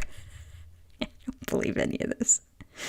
The only time we were alone during the getting to know each other process was to get chicken from a grocery store. Soon I started to, that's what we're calling it these days. That's what the kids call it these days, getting chicken from the grocery store. Okay. Soon I started to fall in love with him. I felt safe with Cody, and I felt comfortable with his family.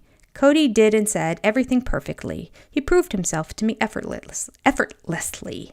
However, I was still waiting for a eureka moment when I'd know without a doubt that I was meant to be part of Cody's family. I wanted fireworks and fanfare.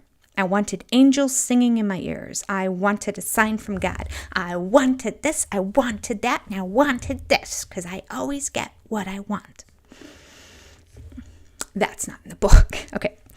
While I was waiting for this to happen, I wanted to deepen my relationship with Cody. So I told my dad who called Cody and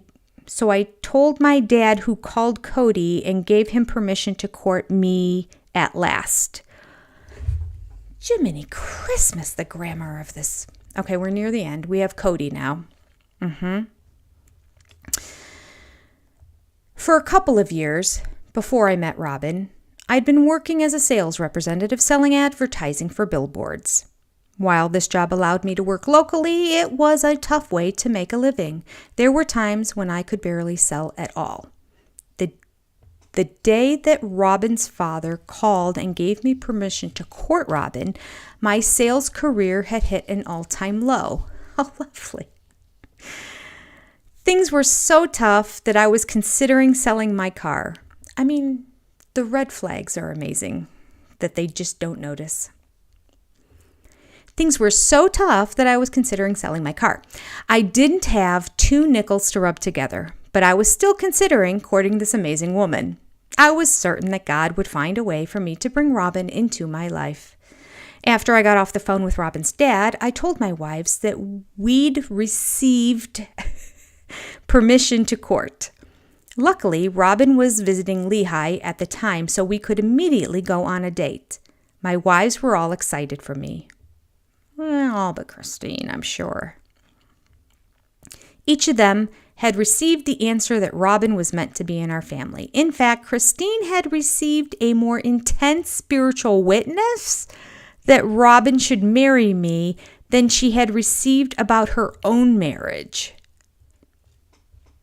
I never heard her say that. I don't know that I believe that.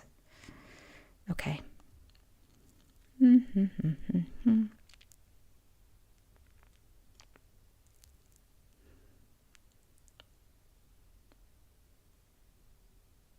Together we teased Robin mercilessly about the fact that we all knew her destiny. My wives and I were in what Robin called the knowing club, while Robin was still waiting for her answer. On our first date over lunch, Robin and I confessed everything about ourselves to each other. Stretch marks, smelly feet, bad habits. We wanted to get all of the silly stuff out of the way. When we got back in the car, it had rained slightly, and the sky was beautiful with the sunlight pushing through the rain clouds. I looked over at Robin. "I love you," I said. I couldn't help myself. Saying those words was a relief, an absolutely cathartic experience.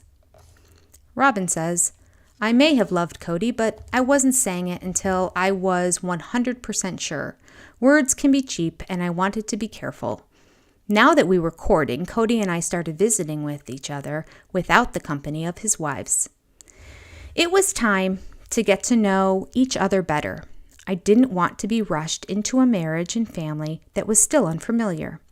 I know some people in our faith want a quick courtship and engagement, but I needed to build a better foundation. I didn't want to go to my wedding day and wedding bed with someone who was a relative stranger. In addition to God's testimony, I wanted a romantic love.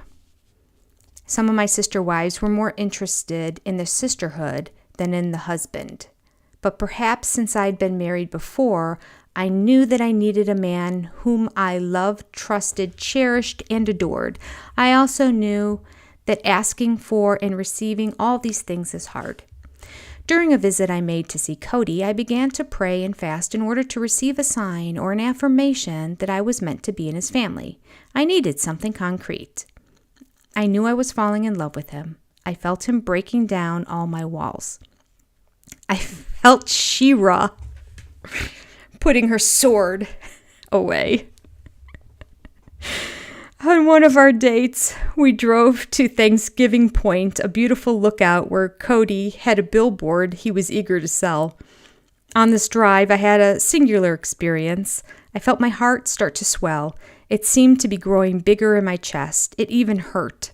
I started to feel out of breath, but also at peace because I was with Cody and he was wonderful. Suddenly, I felt as if the Heavenly Spirit was talking to me. And I knew. This was my affirmation. I knew without a doubt that this is whom I was meant to marry. I burst into tears. Cody looked at me, wondering what was wrong. Then he began to cry too. We were both so overcome. Ain't that sweet? Precious. All right, last paragraph, I think, because there's pictures here, so that's got to be the end, yeah. Cody says, "I had been planning to ask Robin to marry me on her birthday, but I jumped the gun." Sounds like Cody. A few days before her birthday, she told me that an older and esteemed man in our faith had called to inquire about courting her.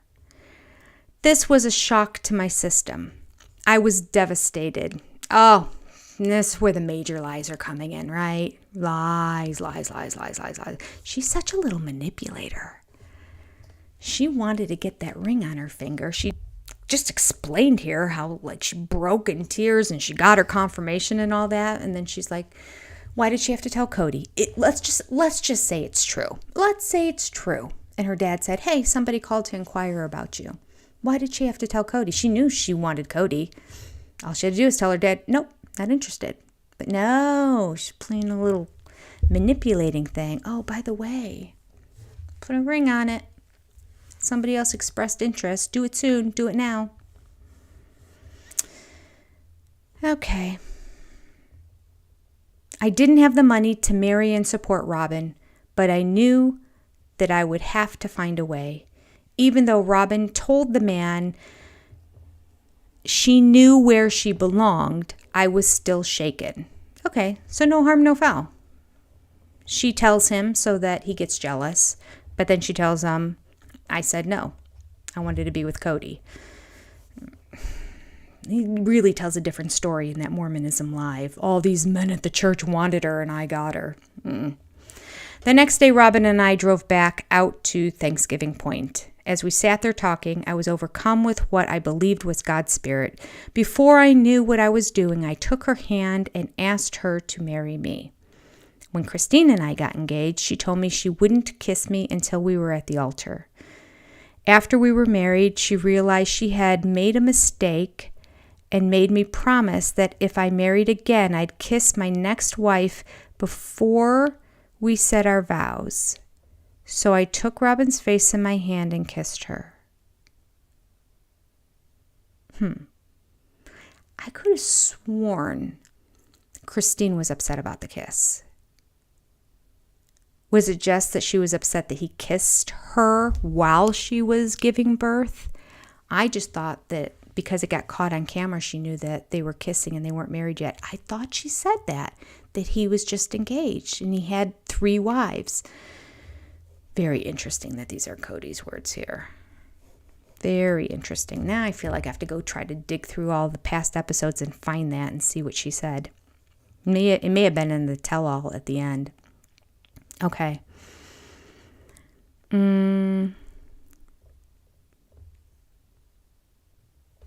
Robin leaped out of the car and began to dance around like a child. She was so happy and joyful. I got out of the car and she jumped into my arms. This happened on September 26th. We wouldn't get married for 6 months. It's no big deal. Our lives were in upheaval. I couldn't support Robin yet. I couldn't even move her to our town. But I knew God would help me do what it would take to bring our families together when the time was right. You know, the show is happening already at this point.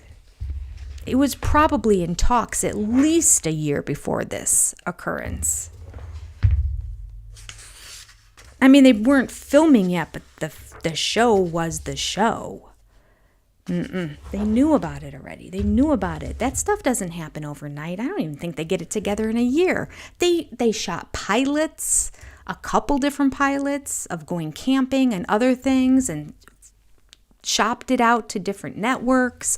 There was a long process to getting this show going. So they knew about the show. So the fact, it just feels disingenuous to me that he would say, I just don't know how I could afford her. But God, is that manipulating and using God to imply that it was all his divine intervention this whole time? I don't like that. It's the same way Garrick on Seeking Sister Wives uses the name of God essentially in vain and manipulates the use of it to confuse his wife and other sister wives. Okay. Lori would like a scotch and a Valium. Yes, Lori, I'm with you. Very much so. Very much so. And you're right, Kathy. Let me see if that shows up. The OG3 are going to pay for it. No worries. He didn't have to pay for it. I can't drink enough to get through this chapter. Is the rest of the book this full of lies, or is it just like their whole meeting and falling in love that's so full of lies? Because it's kind of crazy. It's like every paragraph has got a lie. And it's like you don't even have to know the story. Just it contradicts itself in the same chapter. What's he thinking? Oh, right. Xanax and a Midori sour. My drink is an amaretto sour myself. Although I'm on a new medication and I can't drink. So, bourbon and Xanax. There we go. Oh, very good. Very good. I should scroll back a little bit. You guys are so funny. I can't wait to go back and just read all of this. All right. They were engaged before the taping. So the kiss happened off camera. The kiss with Christine was in the hospital, was another kiss. Yes. But he still wasn't married yet when he kissed Christine. And I could have sworn in like the tell-all or at some point in an interview, Christine was very hurt by the fact that it was inappropriate that he would kiss somebody while he was married to other women. But he's saying, Christine said just the opposite. Go for it. I felt like we waited too long. Get to know her. I don't know. Maybe he did. All right, let's see. Let me just scroll back a little bit here and then we're going to let this go. Right, Tina? That's a lie. Christine was upset that he kissed her before marriage. Christine left the interview. Oh, that's right. That's the second time she left the interview because the other one was the dress situation. Yeah, Christine did say she was mad about the kiss. He's a bold-faced lie. Yeah. Yes. It's a ridiculous piece of literature. I can't help but to wonder if Cody and Robin are at all concerned about the words that they put in print here, knowing that it's all wrong now and all just lies. And I would love to hear Christine react to the book. McKelty doubled down on it. I remember McKelty telling the story before because I'm like, I don't remember hearing that, but now I read that it's in the book. But somebody asked McKelty, what do you think your mom felt about the fact that he was kissing somebody while she was in the hospital? And she's like, well, the hospital timing, wasn't the greatest, but he had to go pick up Aspen anyway, even though Aspen wasn't at Robin's house. Did you notice? But he had to go get Aspen anyway, so he had to go back and get things. So it was just, and she didn't mind that he kissed because she told him, and then she recited what was said in the book, which are Cody's words. These are Cody's words. This is what Cody's saying Christine said to him. Christine is not writing this in the book. And Christine seemed very upset, didn't she, when he did that kiss? So I don't know where we'll get the answer because McKelty is the one that sometimes you can say, what did your mom think about this? But she's hook, line, and sinker believing what Cody wrote in the book.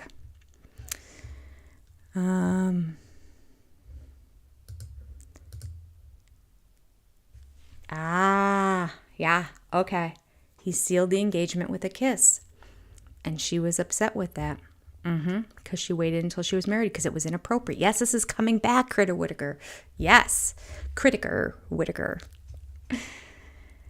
All right.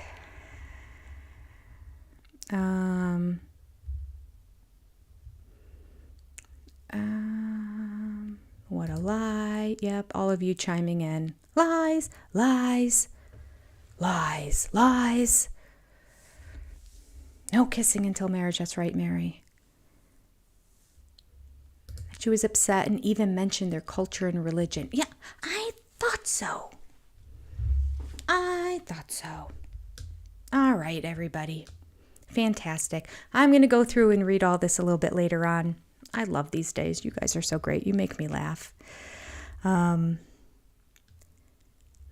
still say Robin seeked out Cody. Cody had to use Mary to invite Robin in. Mary thinks she introduced Robin and Cody. Robin and Cody's big secret. I'm with you, Tina. I think she seeked out Cody, and she used... What's the cousin's name that sounds like Shira? Reba. She used Reba to do so. Just like maybe she used her friend, what's her name, to get the catfisher or get information from the catfisher, like that whole weird connection she had regarding Mary when Mary was being catfished. Yeah.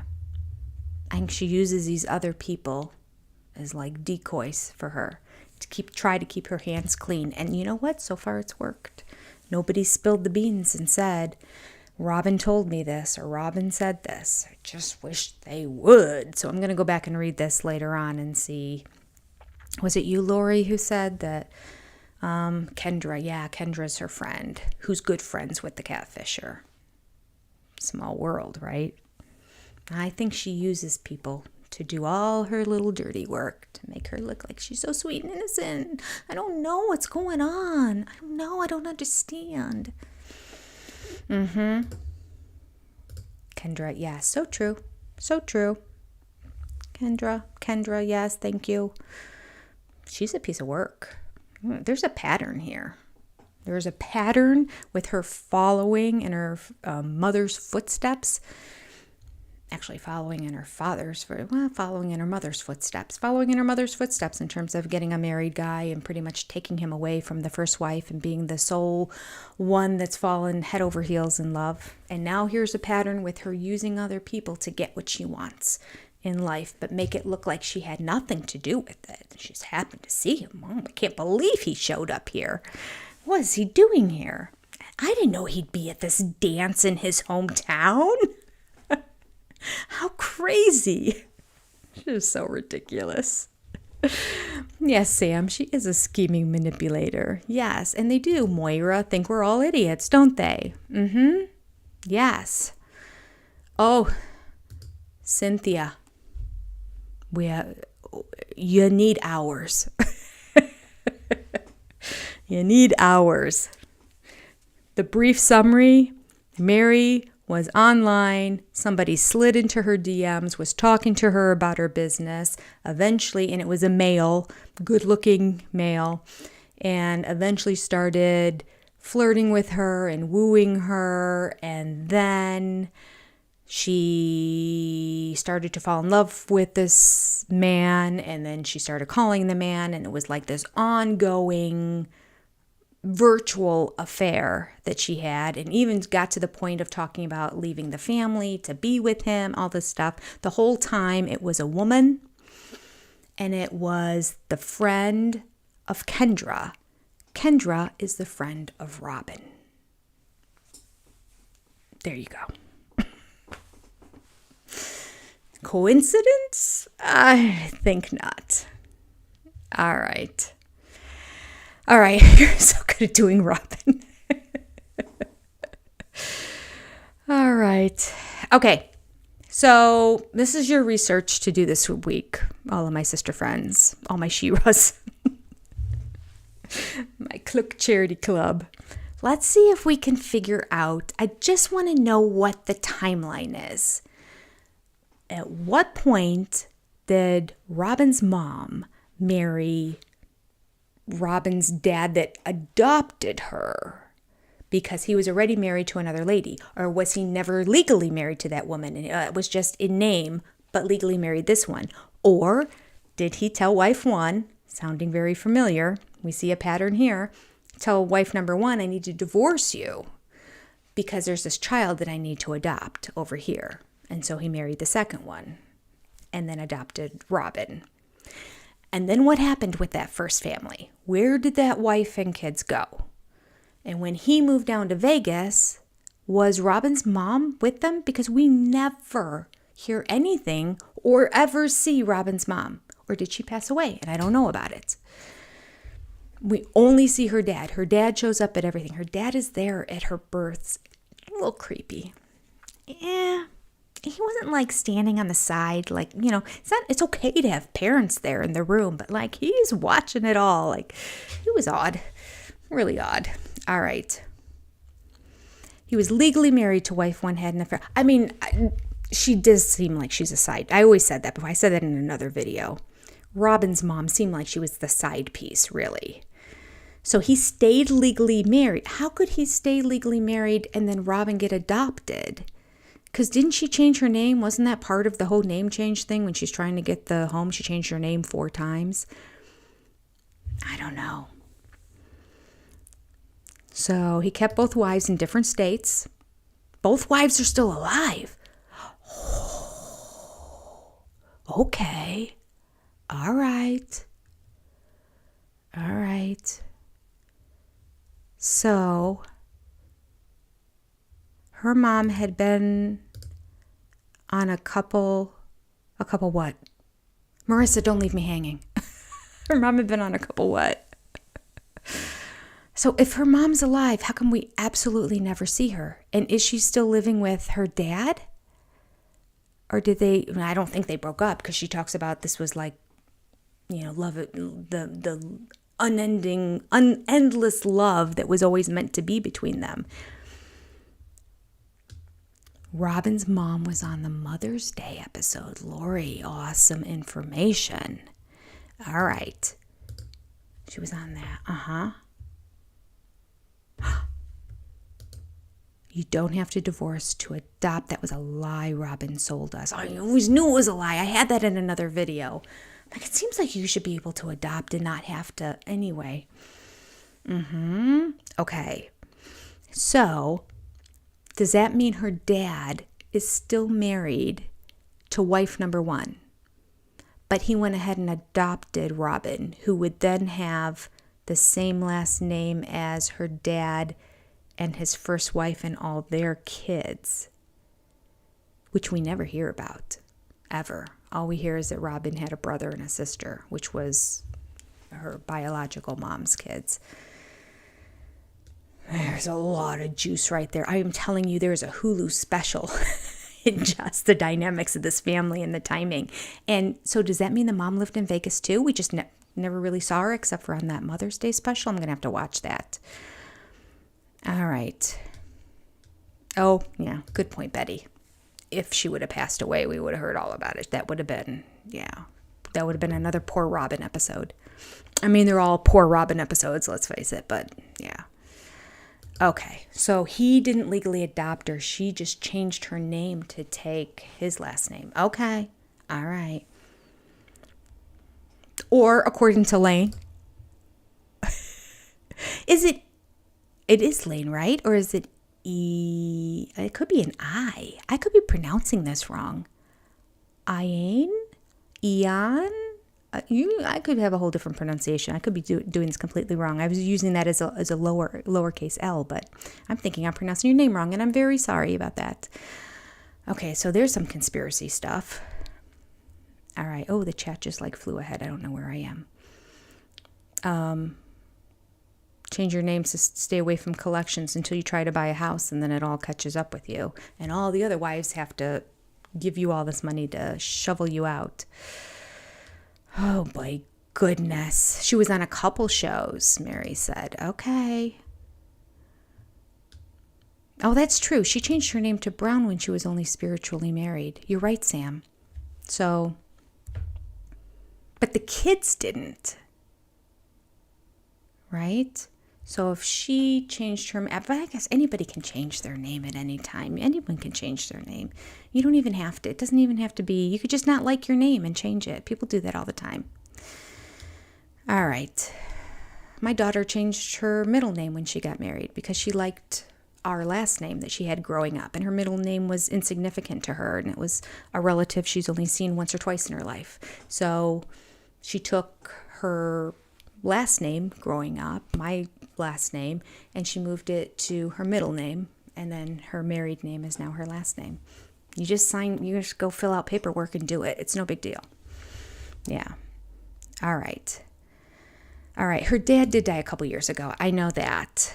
I'm just curious now. Does anybody have any information, dirt, scoop on the first family?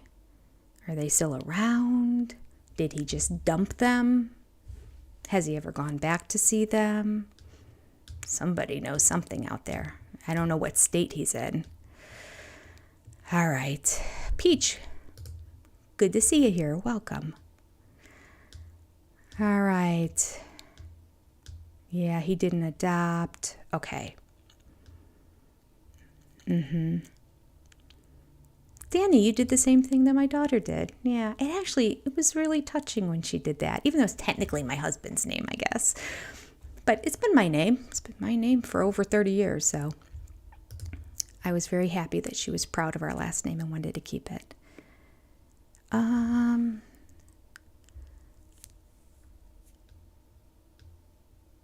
Okay, I'm going to look at some of these episodes to see if I can catch her mom, which would mean that her mom, I'm guessing, that doesn't mean she's still living with him, but I would assume her mom was living with her dad until her dad passed away.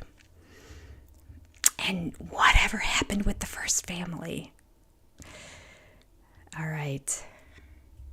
The Mama Squirrel, I'm not clicking on that. Oh, really? Cody speaks bad of wife one on that show? What's that show? Oh, Mormonism Live. All right, well, I just haven't gotten to it yet. Life's been really crazy, and I have a big weekend retreat for like 4 days with 50 women coming up next weekend. So I don't know what kind of content I'm going to be able to get out here for like the next week or so, but eventually I'll catch up. But I do remember that. Wasn't that the point when he said, I just heard a clip of it at one point. I actually listened to the live thing, but I was busy. I was doing painting and meticulous work, so I wasn't taking notes or listening that meticulously to it because I was focusing on what I was doing. But I think that is when he said he wanted to like strike that from the record or delete it or something like that. He's on a live show being broadcast, and they were like, yeah, well, I don't know. We'll see what we can do about that. I'm not so sure, because he said, like, can we get rid of that? I think he was talking about, because it was like somebody else in the family. That would make sense. A Mormonism Live. Well, I'm going to be covering it because I'm going to get through that entire Mormonism Live interview eventually. It's my filler time. All right. Oh, you guys are chatting away. I feel bad ending this. All right. He's always in Vegas for holidays, never at Robin's mom's. Oh, what, Joe Miller? So Robin's mom didn't live in Vegas with him? He lived by himself in Vegas, and Robin's mom lived in another state? Is that true? So there was... Oh, why? Yeah, well, yeah.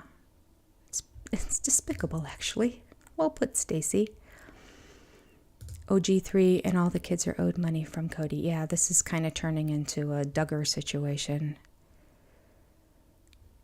Mary. Okay, thank you. That is why he wanted it edited, because he made some sort of snarky comment about, so it was wife number one. I can't wait to listen to it. The first wife is in Vegas, and then Robin's mom is in Utah or California. So with him in Vegas? And yet she says that it was like this undeniable love story between them and he didn't live with her? Robin's family was in St. George, Utah. All right, Joe Miller. This is crazy. How could she say all those words that we just read? I mean, do you remember? She went on about like the perfect marriage and how in love and how, and She was living in another state? All right. Did Mary ever really accept how Robin was on the catfishing and shared info? No. Not yet. Not yet. Give it time. She needs to take a pace away from her. She needs a beat. She needs her own time away. And I don't know what it was, but something gave me the impression there's a little bit of tension between them right now. So that might be part of it. And of course, Jen, her best friend, the voice of reason, is now around her all the time because they work together. So there's that influence too, because Jen came right out and said, this chick does not have your back. So Mary's eyes are starting to open up a little bit. And when they're fully opened, the book will come out one day. Mary's going to cash in. And then we'll know a whole lot more and she can tell her true opinions about it. And I think, while Kendra did a couple interviews and things, I've never seen any of them. I don't know if any of you have seen them, but between that time, during that time, after that time, and I wasn't like into all the social media stuff and all that on Sister Wives at the time. I was just watching the show. So I wasn't up on it, but I know Kendra did some interviews. I don't know what she said, but it would be interesting if she ever told the truth. Okay. All right. Oh, here are more wives stuff.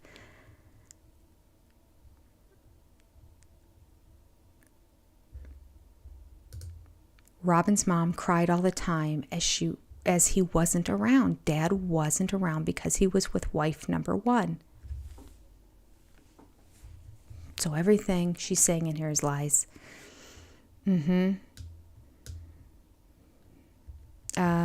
Peach, the biggest betrayal of the series was the catfishing thing. Yeah. Lori, when did she have nothing to do with Robin for over a year? Like right during that catfishing thing? Right after she found out and then she forgave her afterwards? Like, was she suspicious but then thought she meant well?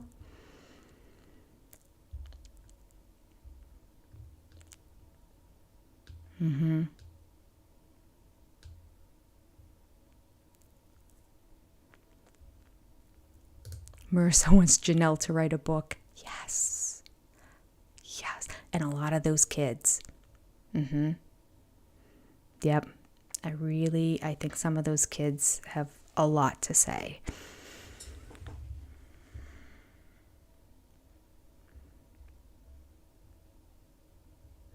They're all on YouTube. Mary says they're all on YouTube. Kendra, I just saw some. Oh, so the interviews are all there. Okay. Well, we'll go do a deep dive now. All right. Christine should write a book with Janelle. That would be great. That would be great. Because I don't think Janelle has a whole lot of dirt on Christine. And I don't think Christine has a whole lot of dirt on Janelle. So I think the two of them together can write a really good, juicy book. And just share all the dirt, but then have each other's back so that they're not standing alone in the firing squad when people are upset with what they say. They'll be like sisters together on it. Yeah, I think that would be good. All right.